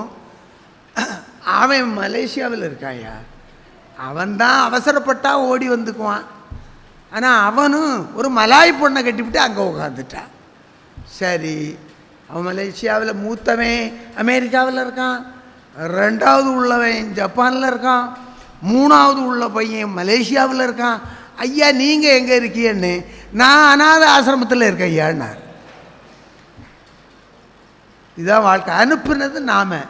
கர்மத்தின் பயனை அனுபவித்துத்தான் ஆக வேண்டும். அது யாராக இருந்தாலும் சரி, கடவுளாக இருந்தாலும் சரிதான். கர்மத்தின் பயனை, விதைத்ததை அறுவடை செய்வாய், அதில் ஒன்றும் சந்தேகமே இல்லை. அதனால் இந்த காலத்தினுடைய மாற்றத்தை நம்ம புரிஞ்சுக்கணும். அன்னைக்கு அப்படி இல்லை. நம் வயல் நாம உழுவோம், நாம வயல் நடுவோம், நாம அறுவடை செய்வோம். அந்த அரிசி நாம விதைப்போம், நாம அறுவடை செய்வோம். அந்த உளுந்து ரெண்டையும் எடுத்து போட்டு ஆட்டி தோசை ஆக்கி பிள்ளைகளுக்கு கொடுப்போம். ஆனந்தமாக இருக்கும் இல்லை? அந்த நாட்களை பாருங்க. தீபாவளிக்கும் பொங்கலுக்கும் பண்டிகை நாட்களுக்குடைய பலகாரம்தான் இந்த ரெண்டும். தோசை இட்லி போட்டாச்சுன்னா அது பண்டிகை காலம்னு பொருள். அப்படிப்பட்ட காலத்தில் இருந்து வாழ்ந்தவர். நான் அப்படி தான் வாழ்ந்தேன். ஒன்றும் கிடையாது. தீபாவளி வந்துட்டுன்னா சந்தோஷம். உடுக்கிற துணிக்கு இல்லை, உண்ணுகிற தோசைக்கு. அது 7 ஊருக்கு மணக்கும். அவ்வளோ அழகாக இருக்கும், ருசியாக இருக்கும். அப்படி தோசை வாங்கி சுட்டோம். இப்போது அதுக்கு வழி இல்லை. இப்போ அன்னைக்கு எங்கள் தங்கச்சிக்கிட்ட கேட்டேன், அம்மா உங்கள் அண்ணி வீட்டில் இல்லை, ஒரு 2 தோசை போட்டு கொடுத்துட்டு போன்னு. அதுக்கு அவள் சொல்கிறா, இனி நான் நனைய போட்டு நான் ஆட்டி நீ பழைய ஆளும்ப அதை அப்புறம் நொதிக்க வச்சு நாளை வந்து தோசை போட்டு தரணும். அதானே சொல்கிற? ஆமாம்மா, அம்மா எல்லாம் அப்படித்தானே கொடுத்தாங்க. அது சரி, முத்துச்சாமி நடார் கடையில் 3 கிலோ மாவு வாங்கி வை, நான் போட்டு தர்றேன்னா. எங்கே இருந்து எங்கே போயிட்டோம் பாருங்கள். இதுதான் நம்முடைய வாழ்க்கையினுடைய மாற்றம். இதை நாம் மனதில் பதிவு செய்து கொண்டால் போதும். அன்னைக்கு ஒவ்வொரு வீட்லேயும் சாப்பிட்டு முடித்தோன்னு ஒரு சத்தம் கேட்கும். இப்போ இங்கெல்லாம் கேட்குதா என்னன்னு தெரில. தாத்தா சாப்பிட்டாங்க, அந்த வெத்தலை எடுத்து கொடு. இப்போ யாரும் வெத்தலை போடுற பழக்கம் இல்லை. நல்லது எதையும் போடுறதில்ல, மோசமானதுக்கு பேரே போடுறதுன்னு தான் வச்சுருக்கான். வாரே மாப்பிள்ளை போடுவோம், அதுக்கு பேர் நல்லது. இதை போட மாட்டான். ஒரு காலத்தில் இதுக்கு தாம்பூலம்னு பேர். தாத்தா சாப்பிட்டாங்க வெத்தலை எடுத்து கொடு, தாத்தா சாப்பிட்டாங்க வெத்தலை எடுத்து கொடு. இந்த சத்தம் கேட்டுக்கிட்டு இருந்த வீடுகள் எல்லாம் இந்த சப்தம் நிசப்தமாகி போனதே. அதற்கு என்ன காரணம்? கொஞ்சம் யோசிச்சு பாருங்க. சத்தம் கேட்குது இப்போவும். தாத்தா சாப்பிட்டாங்க மாத்திரை எடுத்து கொடு, பாட்டி சாப்பிட்டாங்க மாத்திரை எடுத்து கொடு. கொடுக்கலன்னா மறுநாள் காலையில் 2 பேருக்கும் யாத்திரை. அந்த சத்தம் கேட்குது. அப்போ அந்த சத்தத்திற்கு என்ன காரணம் என்றால், நாம் பலவற்றை இழந்திருக்கிறோம். ஏதேனும் சிலவற்றையாவது சேர்த்திருக்கிறோமா என்றால் எதையும் சேர்க்கலை. இழந்தது அதிகம் இருப்பதை விட. இதை மட்டும் நாம் ஞாபகத்தில் வச்சுக்கொண்டோம். நிறைய உறவுகளை இழந்து விட்டோம். ஏது உறவு? எங்கே இருக்க உறவு? மாமா அங்கிள், சித்தப்பா அங்கிள், பக்கத்து வீட்டுக்காரன் அங்கிள். நீ ஜங்கிளில் இருக்க வேண்டிய ஆள். நம்ம அப்படியா வச்சோம்? அம்மாவன் அம்மாவோடு பிறந்தவன், மாமன் தந்தையோடு பிறந்தவன், தாயோடு பிறந்தவளுக்கு சித்தி. ஆண்டி கிடையாது, சித்தி. இப்போ எல்லாம் ஆண்டி. அதான் ஒரு யாரோ ஒரு ஐயா பேசுனாங்களே, மம்மு, மேக்சிமம், மினிமம். ஐயாவா? அதான் நடந்துகிட்ருக்கு இப்போ. அதுக்கு என்ன காரணம்? நாம் இழந்தது அதிகம். அதை பற்றி எப்போ யோசிச்சிருக்கோமா? அதுதான் சிந்திப்பது. நாம் எவற்றை இழந்திருக்கிறோம் பார்க்கணும். இப்போ முன்னமெல்லாம் ஒரு காலத்தில் ஐயா வாங்க, ஐயா வாங்க, யார் புருஷனே ஐயா வாங்கன்னு தான் கூப்பிடுவாங்க. அதுக்கு பிறகு ஐயா போயிட்டார், ஐயாவும் போயிட்டார். இப்போ ஐயா வாங்கன்னு சொல்கிறதில்ல. இப்போ அவருக்கு ஒரு புது பேர், முத்துராம் அப்பா. உங்களை யாரோ கூப்பிடுறாங்க, முத்துராம் அப்பா. பையனுக்கு பேர் முத்துராம், முத்துராமுக்கு அப்பாவும். அது இவ புதுசாக ஒரு பேரை உறவை கண்டுபிடிக்கிறா. முத்துராம் அப்பான்ன உடனே மகா முத்துலட்சுமி, அப்போ எனக்கு அப்பா இல்லையாம்பா. இந்த மாதிரி குழப்பத்துக்கு இடையில் நம்ம வந்துக்கிட்டு இருக்கோம். யோசிச்சு பாருங்க, மதிப்பில்லை. அன்றைக்கி ரயில்வே ஸ்டேஷனில் நின்றுட்டுருக்கேன். நாகர்கோயிலேருந்து தாம்பரம் போனோம். அப்போது என் மனைவியை வண்டி ஏற்றி விடுறதுக்கு தான் வந்தேன். அவங்க அக்கா வீடு அங்கே இருக்குது, போவாங்க அடிக்கடி. ஐயா இதை கண்டிப்பாக எடிட் பண்ணிடுங்க. அங்கே போவார், கொண்டு ஏற்றி கொண்டு விடுவேன். விடும்போது நமக்கு கொஞ்சம் சந்தோஷமாக தான் இருக்கும். ஏன்னா பிக்கல் இல்லை, பிடுங்கல் இல்லை, எதுவும் இல்லை. இப்போ நம்ம சந்தோஷமாக இருப்போம். அவன் ரயில்வே ஸ்டேஷனில் போயின்னு சொன்னால் 10 நாள் லீவுக்கு போகிறோம்ல, கொஞ்சமாவது முகத்தில் ஐயோ நம்மளை விட்டுட்டு போகிறாளே, சாப்பாட்டுக்கு என்ன பண்ணான்னு வருத்தம் இருக்கா உங்களுக்கு? என்னத்துக்கு வருத்தம் இருக்கா? கொஞ்சமாக முகத்தில் வருத்தம் இருக்கணும் இல்லையா? ஏம்மா இதை விட நான் எப்படிம்மா வருத்தப்பட? நானே அழுதுகிட்டு தான் நிற்கேன், முகத்தை உம்முன்னு வச்சுக்கிட்டு. பக்கத்தில் வந்தவன் ஒருத்தன் சொல்கிறான், ஏய் என்ன மனைவி தாம்பரம் போகிறாங்களோ? ஆமாம். மகா வீட்டுக்கா? நல்லது. அதுதான் முகம் இப்படி செத்து வடிக்குதான்னா.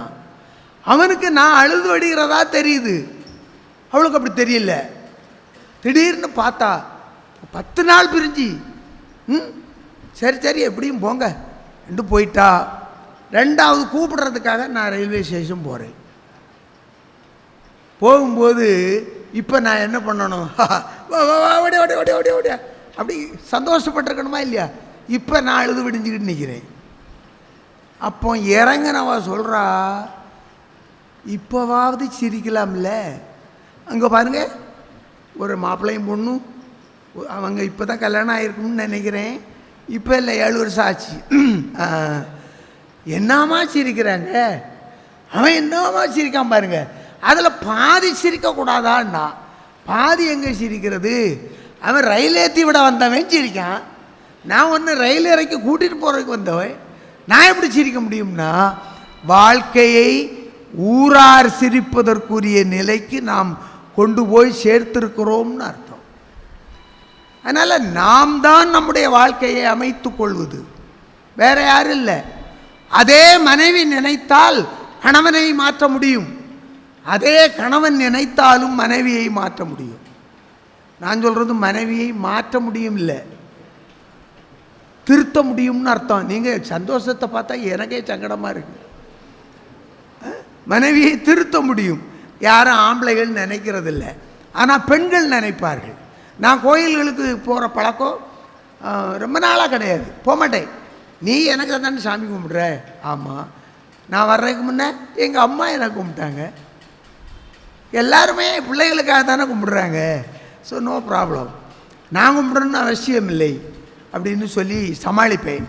ஒரு நாள் சொன்னால், இந்த உங்கள் ஸ்கூலில் படிக்கிற பயல்கள்லாம் மோசமான பயல்களாக இருக்கான், நீங்கள் ஒரு துணைக்காவது வாங்க, கோயிலுக்கு உள்ளே ஒன்றும் வர வேண்டாம், வெளியே நில்லுங்கன்னா. இந்த டீலிங் எனக்கு பிடிச்சிருந்து நானும் போனேன். போன ஒன்று சொன்னால், வண்டியை விட்டு இறங்கணும், நீங்கள் இங்கே தானே நிற்க போகிறீங்கன்னா. ஆமாம். சும்மா தானே? ஆமாம். பின்ன சுமைச்சிக்கிட்டு இருப்பேன். இந்த செருப்பு அங்கே போட்டால் 1 ரூபா, உங்கள் பக்கத்தில் போடுறேன் பார்த்துக்கோங்கன்ட்டு என்ன தெருவில் விட்டுவிட்டு செருப்போட அவள் கோயிலுக்குள்ளே போயிட்டா. இந்த +2 பயலுக்கு இருக்கானே, அவனுலாம் யமதர்மம் கூட பிறந்தவனுங்க. அவனுக்கு பாடம் நடத்துறதும் சரி, நம்ம பள்ளிக்கூடத்துக்கு லீவு போடுறதும் சரி. ஒருத்தன் வந்து என்னை சுற்றி சுற்றி வந்தான். சாருக்கு இப்போது இந்த பிஸ்னஸும் உண்டான்னா. ஏய் ஓடா. உடனே இன்னொருத்தர் சொல்கிறான், அவர் பொம்பளை செருப்பு மட்டும்தாண்டா வாங்குவார். நம்மளை கேவலப்படுத்திட்டான். வீட்டுக்கு போனோடனே சொன்னேன், இந்த பாரு பெரிய தொந்தரவு, ரோதனை, எவனா நிற்க விடுறாதா என்ன, நான் செருப்பு பார்க்குறவன்னு என்னை கேவலப்படுத்துகிறேன், நான் வரமாட்டேன்னு. அடுத்த வாரம் வெள்ளிக்கிழமை வந்தோடனே சொன்னால், நீங்கள் வெளியே நின்னா தானே உங்கள் பயலுக்கு கேவலப்படுத்துவான், வாங்க மெதுவாக கோயிலுக்குள்ளே போயிடுவோம்னா. நீங்கள் சாமி கும்பிட வேண்டாம், நான் கும்பிடுவேன், நீங்கள் ஓரமாக ஒதுங்கி நில்லுங்கன்னா. நானும் போயிட்டேன். அவள் சாமியை கும்பிட்டா, நான் ஓரமாக உண்மையிலே ஒதுங்கி தான் நின்னேன். அங்கே இருந்த பட்டர் இருக்கார் பாருங்க, அவர் அபிஸ்து வாங்குவோன்னாரு. நானும் இப்படி இப்படி பார்த்தேன். என் மனைவி சொன்னாங்க, சும்மா அப்படின்னா, சரி ஒரு கடமைக்கு தொட்டு வைப்போமேன்னு அப்படின்னோடனே, அது நெருப்புக்கு மேலெல்லாம் வைக்கணும், சத்தியம் பண்ணுற மாதிரி நான் நெருப்போடு வச்சு அடிச்சிட்டேன். அது அமர்ந்து போச்சு. அவர் அபிஸ்துன்னு அன்னைக்கு வந்தது இன்றைக்கி ஞாபகத்தில் இருக்கு. கோயிலுக்கு போகாத என்னை கோயிலுக்கு போக வைத்து, கோயில் சார்ந்த பக்தி இலக்கியங்களை படிக்க வைத்து, இன்று நான் அதிலும் முழுமை பெற்றிருக்கிறேன் என்றால் அதுக்கு காரணம் என் மனைவி. மறந்துடாங்க, என் மனைவி. 1.5 லட்சம் ரூபாய் பரிசு வாங்கியிருக்கேன். ஐயா சொன்னாங்க, பொற்களி எங்கள் ஒரு கோஆப்ரேட்டிவ் பேங்கில் இருக்குது, அடகு வச்சுருக்கேன், வேணா வந்து பாருங்கள். 1.5 லட்சம் ரூபாய் வச்சுருக்கேன். $. கொடுத்தாங்க. எதுக்கு கொடுத்தாங்க? அதுக்கு யார் காரணம்? ஒரு கவிதை, ஊமை காயங்கள்னு ஒரு கவிதை எழுதினேன், அவ்வளவுதான். அதுக்கு கொடுத்த பரிசு சாவி பத்திரிகையில் வாழையடி வாழைன்னு ஒரு போட்டி நடத்தி தமிழகத்தில் சிறந்த கவிஞராக தேர்வு பெற்று சகோதரர் அவர் வைரமுத்து அவர்கள் கொடுத்தார்கள். இருக்கு, இதெல்லாம் ரெக்கார்டு. பொய் சொல்கிறதுக்கு எதுவுமே இல்லை. தமிழ்நாக்கு பொய் சொல்லாது. 1.5 லட்சம் ரூபாய் பெருமானம் உள்ள ஒரு பொற்கிளியை நான் பெறுவதற்கு காரணம் என் மனைவி. என் மனைவி. பெண்கள் 2 தட்டாவது தட்டலாம்ல. அங்கேயும் பெண்களுக்கு சார்பாக நம்ம தான் தட்ட வேண்டியதாக இருக்கு. என் மனைவி தான் காரணம். ஐயா கேமராமேன் மட்டும் யோசிக்காரு, இவன் என்ன மனைவி மனைவின்னு சொல்கிறான், அப்போ இவன் எழுத இல்லையா? நானே எழுதுனது தான். காரணம் யாரு? என் மனைவி. என் மனைவியினுடைய துணை இல்லைன்னா நான் அதை எழுதியிருக்க முடியாது. பெண்கள் தான், மனைவி தான் காரணம். எப்படி? வேற ஒன்றும் இல்லை. 1 மாதம் என் கூட சண்டை போட்டு அவள் அம்மா வீட்டுக்கு போயிருந்தா. அப்போ எழுதின புஸ்தகம். நானும் சொல்லிக்கிட்டே இருக்கேன், 1 வருஷம் போயிட்டு வாம்மா, நான் நோபல் பரிசுக்கு எதுக்காக முயற்சி பண்ணுவோமான்னு பார்க்குறேன்னு. முடியாது, மரியாதை இல்லை. விளையாடிக்கிட்டு இருக்கிறோம். காலையில் டிஃபன் ரெடி ஆகிட்டோம்மான்னு ஒரு 5 நிமிஷம் போகிறோங்க, நான் இந்த இப்போது போட்டுறேன்னா என் பையனும் நானும் உட்காந்துருந்து கேரம் போர்டு தட்டிக்கிட்டே இருந்தோம். அவர் டிஃபன் ரெடி ஆனோடனே சொன்னா, ஏய் டிஃபன் ரெடி, சாப்பிட வாங்கடான்னா. எனக்கு இப்படி உச்சி மண்டையில் நெருப்பு வச்ச மாதிரி இருந்து, சாப்பிட வாங்கடாவா, டே ஒன்னே தான் இருக்கும், உங்களையாவும் இருக்கலாம்னாமே. ஏம்மா சாப்பிட வாங்கடான்னு கூப்பிட்டே 2 வரையுமா? ஆமாம், இனி தனித்தனியாக வேற கூப்பிடுவாங்க. போச்சுதா? அப்போ நீங்கள் கொஞ்சம் கணக்கு பார்த்துக்கிட்டே வாங்க. நாம் பெற்றதை விட விட்டது அதிகம். விட்டுட்டோம். ஒரு பெண் நினச்சா ஒரு குடும்பம். அவளுக்கு ஏன் தையல்னு பேர்? பெண்ணுக்கு ஏன் தையல்னு பேர் வச்சா? ஊசி, கொண்ட ஊசியை பயன்படுத்துது அவங்க தான். வச்சிருக்கலாம்ல. கிழிந்த உறவுகளை சேர்த்து தைக்கிற ஆற்றல் பெண்களுக்கு உண்டு. எனவே அவள் தையல். அந்த தையல் சொல் கேளேல். தையல் தெரியாதவளுடைய சொல்ல கேட்காதன்னு அர்த்தம். தை அல் சொல் கேளேல். சும்மா சொல்லலை, எல்லாம் அவன் தெளிவாக தான் சொல்லி வச்சுட்டு போனான்.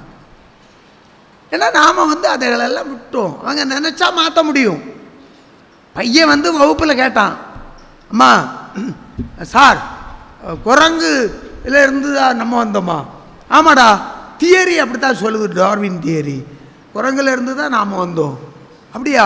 ஏன்னா பின்னால் தடை பார்த்துக்கிட்டே போனான். போனவன் சும்மா இருக்கலாம்ல. நேரே அவங்க அம்மாட்ட போனான். அம்மா நம்மெல்லாம் குரங்குல இருந்து வந்தோம்னு அப்பா இந்த வாத்தியார் சொல்கிறாரு. அவர் சொல்வார், அவருக்கு என்னத்தை தெரியும் வாத்தியாருக்கு? குரங்குல இருந்துலாம் வந்தால் வால் இருக்கணும்ல. மனுஷன்லேருந்து வந்தாம்டா. இது அவனுக்கு ஒத்துக்கிட்டு, ஆமாம் மனுஷன்லேருந்து வந்தா தானே அந்த சாயலில் இருப்பான். நேராக அவள் அப்பாட்ட போனான். அப்பா மனுஷன் ஏழுலேருந்து வந்தான்னா. மனுஷங்கிறத விட நீயும் நானே எதுலேருந்து வந்தோம். நான் எங்கள் அம்மாவிலேருந்து வந்தேன், நீ உங்கள் அம்மாவிலேருந்து வந்தா, இந்த விளக்கமெல்லாம் வேண்டாம். நாம் குரங்கில் இருந்தால் வந்தோம். ஆமான்னார். அவர் லேட் பிக்கப். பின்னால் தான் அவருக்கு புரிஞ்சுது. ஆமாம், மனுஷன் குரங்கில் இருந்தால் வந்தான். ரைட், மனுஷன் குரங்கில் இருந்தால் வந்தான்னு வச்சுக்குவோம். ஆனால் அம்மா அப்படி சொல்லலையே. அம்மா மனுஷன்லேருந்து வந்தாங்கிறா. ஒரே கன்ஃபியூஸாக இருக்கே இவனுக்கு. பெரிய கன்ஃபியூஸ். 3 வயசுலேயே நம்ம பயில்கை போய் எனக்கு ஒரே டென்ஷனாக இருக்குங்கிறான். வயசு 3, அவனுக்கு டென்ஷன். அது எப்படி வருது? கொஞ்சம் யோசிச்சு பாருங்க. 90 வயசில் வராத டென்ஷன் 3 வயசு பையனுக்கு வருதே. எனக்கு ரொம்ப டென்ஷனாக இருக்குது, டார்ச்சர் பண்ணாதீங்கம்மாங்கிறான். இப்போ நேராக அவள் அம்மாட்ட போனான். அவள் அம்மாட்ட போய் கேட்டான், அம்மா வாத்தியார் அப்படி சொல்கிறாரு, அப்பா இப்படி சொல்கிறாரு, நீ என்னம்மா இது மனுஷன் எப்படிம்மா நீ மனுஷங்கிறா, அவர் குரங்கில் இருந்துங்கிறாரு, அது எப்படி? உடனே அவ சொல்கிறா, டேய் அம்மாவுக்கு குடும்பக்காரம் எல்லாம் மனுஷன்லேருந்து வந்தவன், உங்கள் அப்பாவுக்கு குடும்பம் எல்லாம் குரங்கிலிருந்து வந்தது. குழப்பத்துக்கு வேற வேணுமா? நினைத்தாள் மாற்றுருவாக்குவாள். இதான் வாழ்க்கை. இதை புரிஞ்சுக்கிட்டோன்னு சொன்னால் குடும்பத்தில் சண்டை கிடையாது. அவள் அப்படித்தான், அவன் அப்படித்தான், அது அப்படித்தான் அப்படிங்கிற மனநிலையை நமக்குள்ளே வகுத்துக்கிட்டோம்னு வைங்களேன், சிரிச்சிட்டு விட்டுட்டு போயிட்டே இருப்போம். கொஞ்சம் யோசித்து பாருங்கள், விட்டுட்டு போயிட்டே இருப்போம். அதற்கு என்ன காரணம் அப்படின்னு சொன்னால், எல்லாவற்றிற்குள்ளும் அழுகையும் நகைச்சுவையும் இருளும் ஒளியும் போல இன்பமும் துன்பமும் போல இணைந்தே இருக்கிறது. பிரித்து பார்க்க தெரிந்தவன் பிழைத்து கொள்ளுகிறான், இல்லாதவன் பிழைச்சிக்கிறதுக்குள்ள வழி இல்லை. இல்லை, எனக்கு ஒரு நண்பர் ரொம்ப கெட்டிக்காரன். முதல்ல அவன் சென்னைக்கு போயிட்டான். எனக்கு முன்னாடியே போனோடனே, நீ மாப்பிள்ளை இனி சென்னை வந்தால் நம்ம வீட்டில் தான் தங்கணும். பாரிஸில் பஸ் ஸ்டாண்ட், அப்போது பஸ் ஸ்டாண்ட் இருந்தது பாரிஸில். நான் படிச்சுக்கிட்டு இருக்கும்போது, இல்லை வேலை பார்க்கும்போது அங்கே தான் இருந்தது. பாரிஸில் இறங்கினோடனே எனக்கு ஃபோன் பண்ணணும், நான் உன்னை பிக்கப் பண்ணி வீட்டில் தங்க வைப்பேன். இந்த லாட்ஜ் எடுத்தேன், நிகழ்ச்சிக்கு கூப்பிடுறவங்க லாட்ஜ் போட்டுட்டாங்க, இதெல்லாம் சொல்லக்கூடாது. நான் ரொம்ப கட்டுப்பாடாக சொல்லிக்கிட்டே இருந்தான். காணும்போதெல்லாம் சொல்லுவான், ஃபோனில் பேசும்போதெல்லாம் சொல்லுவான். எனக்கு ரொம்ப மகிழ்ச்சியாக இருக்கும். நண்பர்கள்னால் ஒன்றை மாதிரி கிடைக்கணும்டா. எப்படிப்பட்ட நண்பன், கூப்பிட்டு தங்க வைக்கானே என்ன நினச்சிக்குவேன். ஒரு நாள் திடீர்னு எனக்கு அழைப்பு வந்தது. புறப்படும்போது ஃபோன் பண்ணி சொன்னேன், மாப்பிள்ளை நான் சென்னை வர்றேன், நாளை காலையில் பாரிஸில் இறங்கணுன்னே மாப்பிள்ளை நீ எனக்கு ஃபோன் போடு, நான் உன்னை பிக்கப் பண்ணிக்கிறேன். நானும் போய் பாரிஸில் இறங்கணுன்னு ஃபோனை போட்டேன். அப்போது ஒரு ஃபோன் கால் போனாலும் 6 ரூபா, வந்தாலும் 6 ரூபா. ஒரு நிமிஷத்துக்கு, ஒரு நிமிஷம் பேசுகிறதுக்கு எனக்கு கால் வந்தாலும் நான் 6 ரூபா கட்டணும், நான் கால் போட்டாலும் நீங்களும் 6 ரூபா கட்டணும். அந்த டைமில் நாங்கள் 2 பேரும் ஒரே கடையில் போய் செல்ஃபோன் வாங்கின ஆட்கள். போனேன், அப்போ சிக்னல் ப்ராப்ளமே கிடையாது. ஏன்னா ஃபோன் இருக்கிறதே ஒரு பஸ்ஸில் 50 பேர் போனால் 5 பேர்கிட்ட தான் இருக்கும். இப்போ அப்படி இல்லை, 5 பேர்கிட்ட தான் இல்லைன்னுக்கிட்டு நீங்கள் பார்த்தீங்கன்னா அவன் இந்த இடுக்குள்ளே வச்சுருக்கான். இல்லைன்னு சொல்ல முடியாது. இல்லை ஆனால் இருக்குது ஆனால் இல்லை வச்சுக்கோங்களேன். நான் போய் சென்னை போனோடனே இறங்கினோடனே ஃபோன் பண்ணி, ஹலோன்னு, நீங்கள் தொடர்பு கொள்ளும் நண்பர் தொடர்பு எல்லைக்கு அப்பால் இருக்கிறார். அது ரெக்கார்டு பண்ண பொம்பளை குரல் தானே வரும், அல்லது ரெக்கார்டு பண்ண ஆம்பளை குரல் தானே வரும். அவனே சொல்கிறான் சார், எனக்கு என்ன அவன் குரல் தெரியாதா, என் கூட படித்த நம்ம குரல். அவனே சொல்கிறான். நான் 2வதும் போடுறேன், திரும்ப இந்த எண்ணை அழைக்க வேண்டாம், அவர் தொலை தூரத்திற்கு அப்பால் இருக்கிறார். இதுதான் நட்பு, இதுதான் உறவு, இப்படித்தான் வாழ்க்கை. நீங்கள் கொஞ்சம் நம்ம அதை எடுத்துக்கிட்டோன்னு வைங்களேன், இன்றைக்கும் அவன் நமக்கு பெஸ்ட் ஃப்ரெண்டு தான். ஏதோ ஒன்றில் வாழ்க்கையை தவற விட்டவர்கள் ஏதோ ஒன்றில் பெற்றுக்கொள்ளுகிறார்கள். 4 பேர், இப்போ 4 பேர் சேர்றாங்கன்னு வைங்க, 4 ஆம்பளைகள் சேர்றதுக்கும் 4 பொம்பளைகள் சேர்றதுக்கும் வித்தியாசம் உண்டு. அம்மா வருத்தப்படக்கூடாது. 4 பெண்கள் சேர்ந்தால் என்ன நடக்கும், அது குழாயடியை பார்த்தா தெரியும். இப்போ குழாயடியே இல்லை, பார்க்க முடியாது. எங்கள் ஊரில் தேர் ஓடும், 48 வருஷமாக ஆம்பளை தான் இழுத்தான், பொம்பளைகள் கும்பிடுவாங்க. இது அவங்க பழக்கம். திடீர்னு ஒரு நாள் ஒரு அம்மா சொன்னால், ஏன் எப்போ பார்த்தாலும் ஆம்பளைகளே இழுக்கிறான், பொம்பளைகள் இழுக்க மாட்டாங்களா? ஆற்றல் யாருக்கு வருது? ஆண்களுக்காக வருது. இவன் இப்படியே குரல் கெட்டுட்டுன்னா பேச்சை நிறுத்திடுவான், நமக்கு புறவழி வேண்டாம், தலைவாசல் வழியாகவே போயிடலாம் அப்படின்னு நினைப்பாங்க.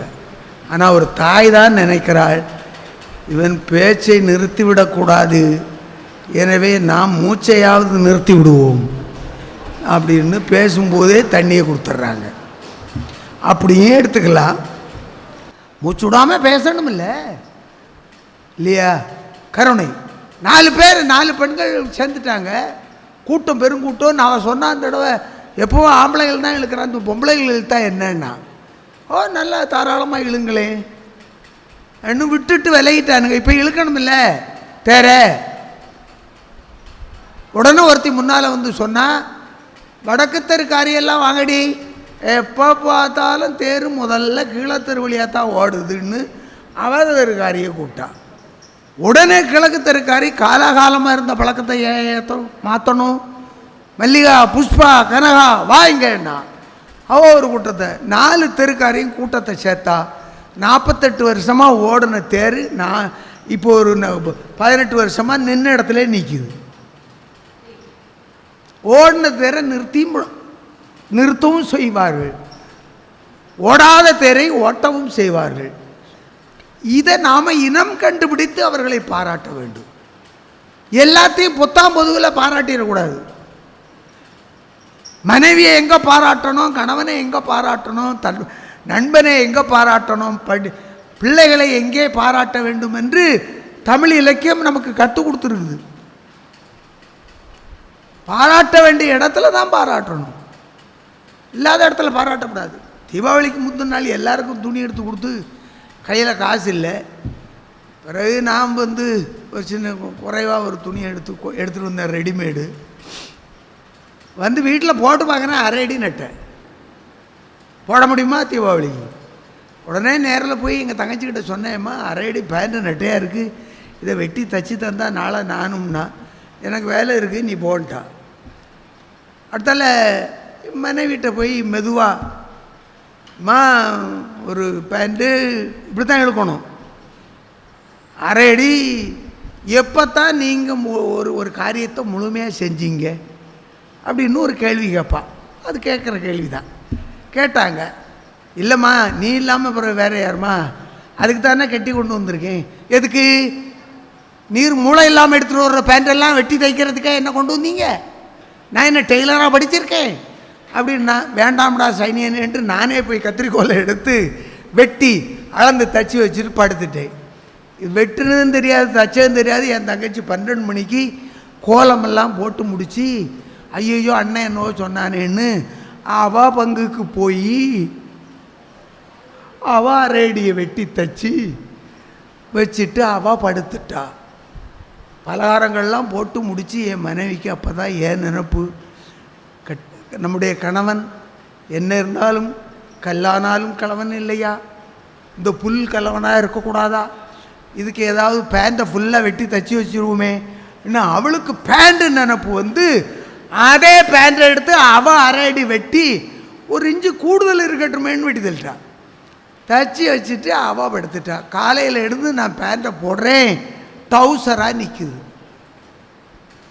4 பெண்கள் சேர்ந்தால் ஒரு பேண்ட்டும் டவுசர் ஆகும். 4 பெண்கள் மனம் வைத்தால் ஓடாத தேரும் ஓடும். அப்போ எதில் இருக்கு வாழ்க்கை? மனம் வைப்பதில் இருக்கிறது வாழ்க்கை. நாம் வைத்து இப்போ ஒன்றும் இல்லை, நீங்கள் 4 பேர் எண்ணிக்கையில் அல்ல என்று நான் முதலில் சொன்னேன். நீங்கள் எத்தனை பேர் இருந்தாலும் கவலை இல்லை.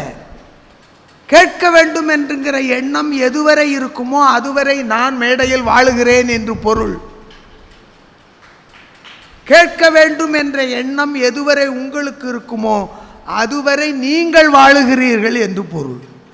அதனால் கல்வி என்பது ரொம்ப முக்கியமான ஒன்று. டாக்டர்கிட்ட போனால் ஒருத்தன் போய் சொன்னால் இடது கால் மூட்டு வலிக்குதுன்னா எம்புட்டு நாளான்னாரு. ஒரு 10-15 நாளாக வலிக்குது. வயசு என்ன? அது 60 தாண்டிட்டு ஐயா. 60 தாண்டிட்டுனா வலிக்கத்தான் செய்யும்னா டாக்டர். அப்படியா? அப்போ 60 வயசு தாண்டினா இடது கால் முட்டு மட்டும்தானே வலிக்குது, வலது கால் முட்டு வலிக்கலையேன்னா. டாக்டர் அன்னைக்கு மூடிட்டு போன ஆஸ்பத்திரி இன்னைக்கு வரை திறக்கலை. அவர் அதுக்கு பதில் சொல்ல தெரியல, அவ்வளவுதான். வாழ்க்கை என்பது கேள்வியில் இல்லை, பதிலில் இருக்கிறது. அதில் ரொம்ப கவனமாக இருக்கணும். டாக்டர் ஆஸ்பத்திரியில் மாலையை போட்டிருக்கு. டாக்டர் ஏன் மாலையை போட்டிருக்கு? பேஷண்ட்டு அந்த ரூமில் படுத்து கிடக்கிறான். அவன் கேட்குறான், டாக்டர் அதில் ஒரு மாலை போட்டிருக்குதே, அது எதுக்கு? நீ என்னத்துக்கு ஆஸ்பத்திரியில் படுத்து கிடந்துக்கிட்டு மாலையை யோசிக்கிற? உடனே அவர் சொன்னார், இதான் என் ஆப்ரேஷன், சக்ஸஸ் ஆகிட்டுன்னா எனக்கு, ஒருவேளை ஃபெயில்யூர் ஆகிட்டா உனக்குன்னாரு. கேள்வியை தேவையில்லாத இடத்துல போய் கேள்வி கேட்டால் பதில் தேவையில்லாத பதில் தான் வரும். அப்போது நாம் ஒன்றி கேட்க வேண்டும், ஒன்றி வாழ பழக வேண்டும். எப்போ ஒன்றி வாழுகிறோமோ அப்போ பதில் எல்லாம் ஷார்ப்பாக வரும்.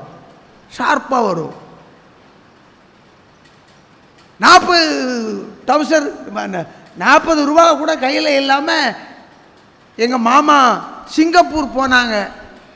இப்போ 40 லட்சம் வச்சுருக்காருண்ணா ஒருத்தன். உடனே கேட்டுக்கிட்டு இருந்தவன் சொன்னால், 40 லட்சம் டவுசரை வச்சு உங்கள் மாமா என்ன செய்வார்னா? ஏன்னா சொல்லும் போதும் கவனம் இல்லை, கேட்கும் போதும் கவனம் இல்லை. 40 ரூபா வச்சுருந்தவர், 40 டவுசர் வச்சுருந்தவர், 4 டவுசர் வச்சுருந்தவர், 40 இல்லை மன்னிக்கணும், 4 டவுசர் வச்சுருந்த மாமா இப்போ 40 லட்சம் வச்சுருக்காரு. ஆனால் அவன் உடனே பதில் எப்படி தான் வரும்? 40 லட்சம் டவுசர் வச்சு என்ன பண்ண போகிறாரு? வியாபாரமாக பார்ப்பார். அப்போது நம் காதில் எது விழுகிறதோ அதுவல்ல அறிவு, நம் கருத்தில் எது கலக்கிறதோ அது அறிவு. அவனுக்கு 4 ரூபாய் நிற்குது, இவனுக்கு 4 லட்சம் டவுசர் நினைவில் இருக்குது. அவன் சும்மா விடல, அது சரிடா உங்கள் மாமா அப்புறம் போனார்ல, இப்போ என்னவா இருக்காருன்னா? உடனே அவன் சொன்னான், இப்பவும் மாமாவாக தான் இருக்காருன்னா. நீங்கள் கொஞ்சம் யோசிச்சு பாருங்க, மாமா எப்பவும் சித்தப்பாக போகிறதில்ல. ஆக கேள்வியை கவனிக்கக்கூடிய உணர்வும் ஆற்றலும் யாருக்கு இருக்கிறதோ அவர்கள்தான் கிளர்ந்து எழுகின்ற அறிவுக்கு சொந்தக்காரர்கள். அவர்களிடமிருந்து தான் ஞானம் உருவாகும், அவர்களிடமிருந்து தான் தோன்றல் உருவாகும். அவங்க தோற்றுவிப்பாளராக இருப்பார்கள். இங்கு ஒரு மேடையிலே நானும் வழங்குகிறேன், ஐயா அவர்களும் வழங்கி இருக்கிறார்கள் இல்லையா? இதில் யார் சிறந்தவர்? நீங்கள் அதுக்காக டப்புன்னு பதில் சொல்லிட வேண்டாம். நான் நாளை காலையில் ஊர் போயிடுவேன், நீங்கள் இங்கே அவரோட தான் இருக்கணும், ஐயா மகுடீஸ்வரன் கூட. அதனால் பார்த்து யோசித்து பதில் சொல்லுங்க. வழங்குவதில் யார் உயர்ந்தவர் என்றால் நான் வழங்கப்படுபவன். அவர் வழங்கியதை வைத்து நான் வழங்குகிறேன். நான் காரணம் அல்ல, நான் கருவி, காரணம் அவர். ஆக எங்கு மூல காரணம் இருக்கிறதோ அதை உணர்ந்து கொள்ளுகிறவர்கள் எவரோ அவர்கள்தான் வாழ்க்கையிலே அனுபவிக்கிறவர்கள் என்று பொருள். நகைச்சுவை என்பது ஒரு மிகப்பெரிய அனுபவம். நிறைய வீடுகள் இன்னும் கோர்ட்டுக்கு போய், குடும்ப கோர்ட்டுக்கு போய் குத்து விளக்க வெட்டி முறிக்காம, இன்னும் விவாகரத்து பெறாமல் 90% இந்த தேசத்தில் வாழ்ந்து கொண்டிருக்கிறார்களே, அதற்கு எது துணை நிற்கிறது? 100% நகைச்சுவை தான். நகைச்சுவையை அனுபவிக்காத மனைவியும், நகைச்சுவையை வழங்காத அல்லது அனுபவிக்காத அல்லது அனுமதிக்காத கணவனும் இருக்கும் வீடுகளில் வாழ்க்கை நடப்பதில்லை, வியாபாரம் நடக்கும். அவ்வளவுதான். முன்னமெல்லாம் அப்படி இல்லை. முன்னமே ஒரு கணவன் மனைவிக்குள்ளே சண்டை வந்துட்டுனா இவன் ஒரு பேப்பர் கார்டு, ஒரு கார்டு 15 பைசாவுக்கு ஒரு கார்டு வாங்குவான். அன்புள்ள ஆப்பா, என்னால் தாங்க முடியலை, நீ வாப்பா அப்படின்னு சொல்லி மாமியார் கொடுமை மாமனார் கொடுமை எல்லாம் எழுதி போஸ்ட் பண்ணுவா. இது 4 ஊருக்கு போய் 2 மாவட்டம் கடந்து அதுக்கு பிறகு அந்த சொந்த தெருவிலே 3 முறை தேடி டோர் லாக்குன்னு போஸ்ட்மேன் அவன் வசதிக்கு போட்டு கடைசியில் 1.5 மாதம் 2 மாதத்துக்கு பிறகு வந்து சேரும். இவன் காடை எடுத்துகிட்டு அங்கே ஓடுவான்.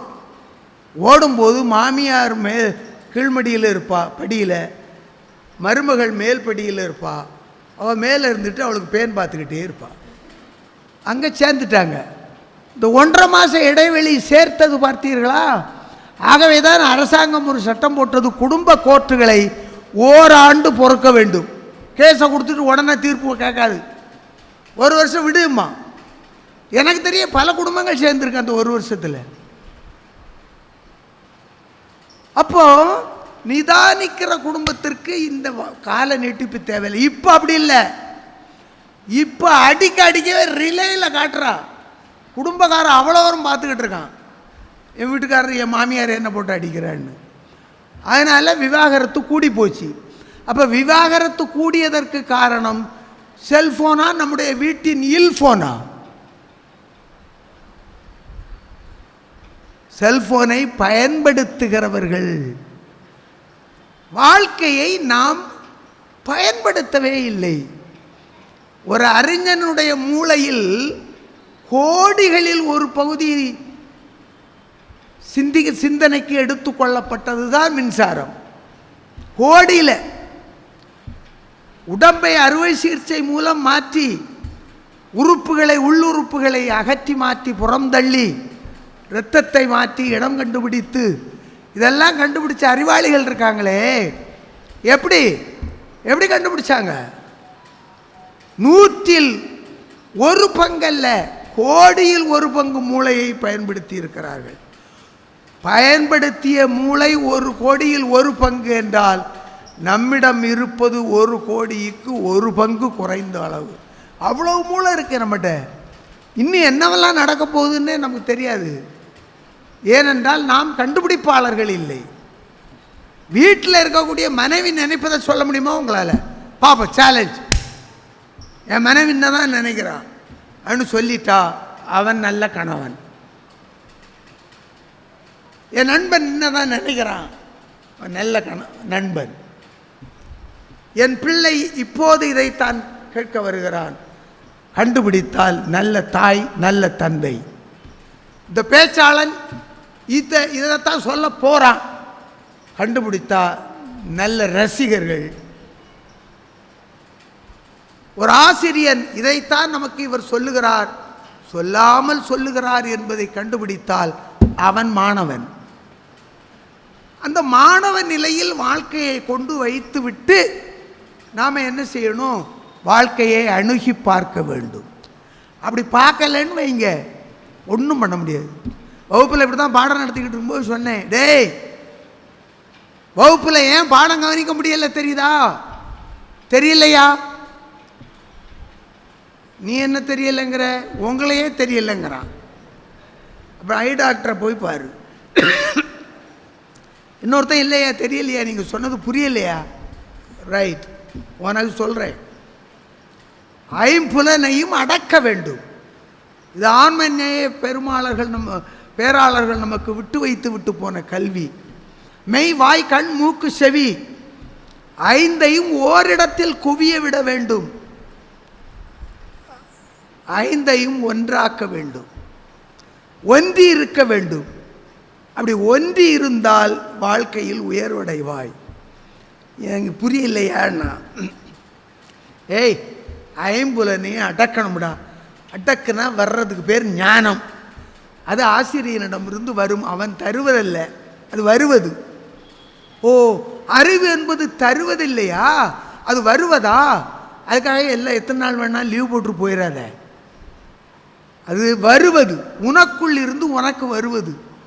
ஆஹா, அப்போ இல்லையா, ஐம்புலனையும் அடக்க வேண்டும். ஐம்புலனையும் அடக்கு சொல்லி கொடுத்துட்டு, அடக்கினால் என்ன வரும்? ஞானம் வரும். இந்த பள்ளிக்கூடத்து வாத்தியார்களுக்கு ஒரு தப்பு உண்டு, சொன்னதே திரும்ப திரும்ப சொல்லுவாங்க, ஞானம் வரும், ஞானம் வரும். வகுப்பு முடிஞ்சது, மறுநாள் மணி அடித்தது, வகுப்பு ஆரம்பித்தது, பையங்கள்லாம் வந்தாங்க. இந்த வாத்தியார்களுக்கு ஒரு அறிவு உண்டு, நேற்றைக்கு சொல்லி கொடுத்தது இந்த பயல்களுக்கு சேர்ந்துருக்கா சேரலையான்னு கண்டுபிடிக்கணும்னு நினைப்பாங்க. அது கல்வியினுடைய ஒரு முறை. அது நல்ல முறையே இல்லை. கேள்வியே கேட்காமல் இருந்தால் நல்ல முறை.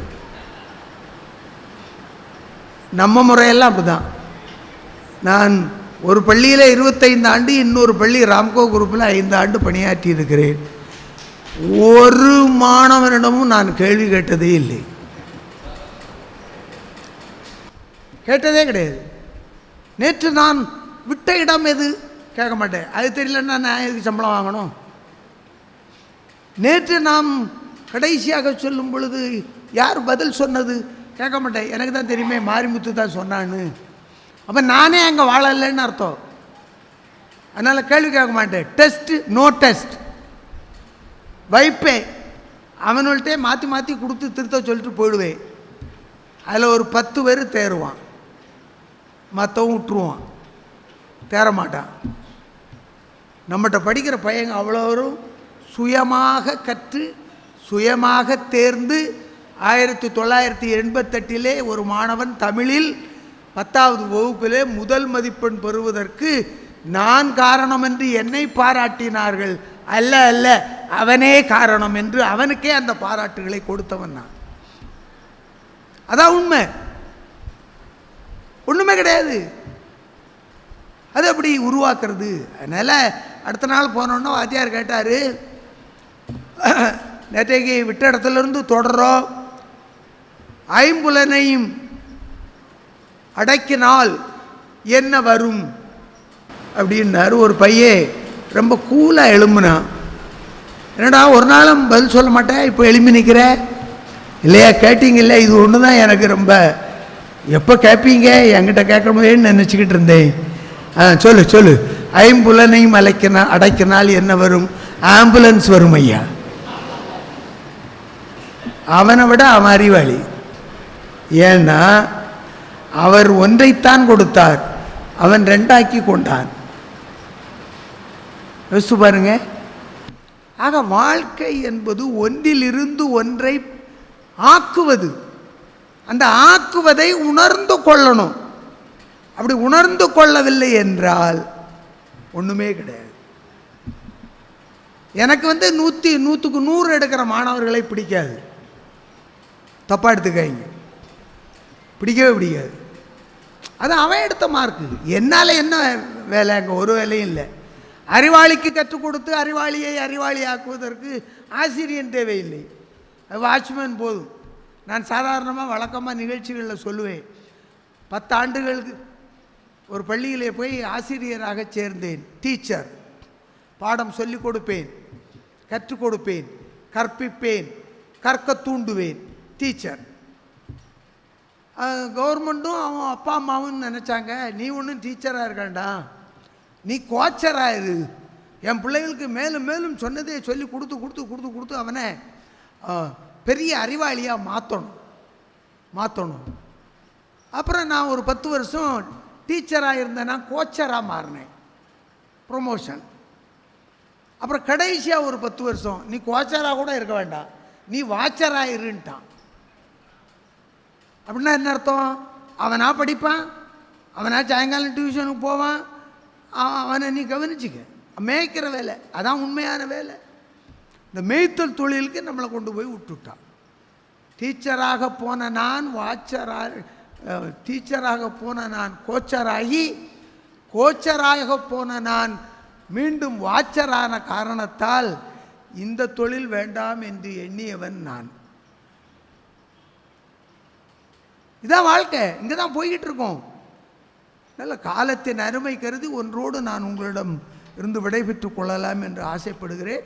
இந்த 100க்கு 100 வாங்குகிற பசங்களை பிடிக்காது, 100க்கு 80 இருக்கட்டும், 100க்கு 35 வா வா வா வா வா வா வாடா வாடா வாடா வாடா என் செல்லம் கூப்பிட்டு சேர்த்துக்குவேன். 100க்கு 40 வாப்பா வா படி, இதை படி, முடிஞ்சதை படிடா, முடிஞ்சதை படி. இப்போ உங்களுக்கு இவரை வாட்சராக கூட வச்சிருக்கக்கூடாது, இவரை விரட்டி இருக்கணும்னு தோணுமே. பெற்றோராக இருந்தால் அப்படி தோணும், அப்படித்தான் தோணும். நம்ம பிள்ளைகளுக்கு என்ன டீச்சர் என்ன சொல்லி கொடுத்தாங்க தானே கேட்குறாங்க. உனக்கு என்ன தெரிஞ்சுக்கிட்ட யார் கேட்டா? எந்த வீட்டில் கேட்டாங்க? நீ இன்னைக்கு என்ன புதுசாக தெரிஞ்சுக்கிட்டேன்னு? ஒன்றும் கிடையாது, யாரும் கேட்கறது கிடையாது. எது வேண்டுமோ அதை நாம் தேடவில்லை, நம் பிள்ளைகள் அதை தேடாது. 100க்கு 100 வாங்கினவன், 100க்கு 80 வாங்கினவன் இவனை பிடிக்காது, 100க்கு 40 100க்கு 35 பிடிக்கும்னா காரணம் வேறொன்றும் இல்லை நண்பர்களே, சகோதர சகோதரிகளே. ஒன்றே ஒன்று தான். 100ம் 85ம் எடுப்பவன் அமெரிக்காவுக்கு வாழ போய்விடுவான், பெற்றோர்கள் அனாதை ஆவார்கள். 35 40 எடுக்கவே தோப்பந்தாயே சுற்றிட்டு கிடப்பான், தோப்பந்தாயை பாதுகாப்பான். கோணம் 1, பார்வை 2, அவ்வளவுதான். அதுக்காக 100க்கு 80 85 90 95 எடுத்தவெல்லாம் போயிட்டானா? போனவெல்லாம் தாய் தந்தையை பார்க்காமல் விட்டு விட்டானா? ஊரில் 40 35 எடுத்து மாடு மேய்க்க வேண்டியது இப்போ மனுஷனை மேய்ச்சிக்கிட்டு தெரியுதே, இப்போ அங்கே எங்கே விழுந்து கிடக்குதே ரோட்டில். அது 40 தட்டி எழுப்பி கேளுங்க, 40ங்க 40 40 40ன்னு. அப்போ யோசிச்சு பாருங்க, நீங்கள் யார் காரணம்? யாரும் காரணம் இல்லை, நாமே காரணம். நமக்கு வரும் இன்பத்திற்கும் நமக்கு வரும் துன்பத்திற்கும் நாமே காரணம். நமக்கு வரக்கூடியதை ரசிப்பதும் அவை வேண்டாம் என்று விட்டு விடுவதும் நாம் தான் காரணம். நம்மை நாம் உயர்ந்தவனாக்குவதும் இருந்த இடத்திலிருந்து தன்னை தரம் தாழ்த்தி கொள்வதற்கும் காரணம் நாம் தான் காரணம். உங்கள் உயர்வுக்கு நான் எந்த வகையிலும் காரணமில்லை, ஏதேனும் ஒரு வகையில் காரணமாக இருப்பேன் என்று நீங்கள் நினைத்தால் உங்கள் காலடியில் பாருங்கள், என் நன்றி காணிக்கையாக மலரும். நன்றி, வணக்கம். வந்திருந்த அனைவருக்கும் நன்றி.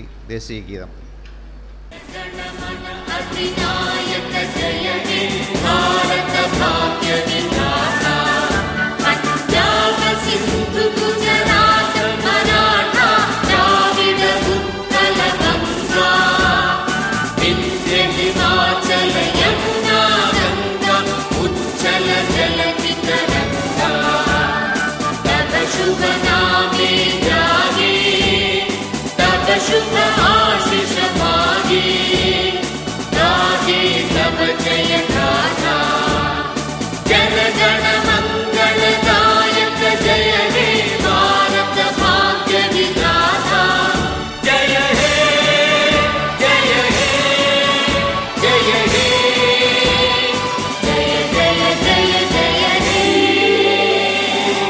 நகைச்சுவை மன்றத்தின் அடுத்த நிகழ்ச்சி ஜூன் மாதம் 23ஆம் தேதி ஞாயிற்றுக்கிழமை இதே நேரம் நடைபெறும் என்பதை தெரிவித்துக் கொள்கிறேன்.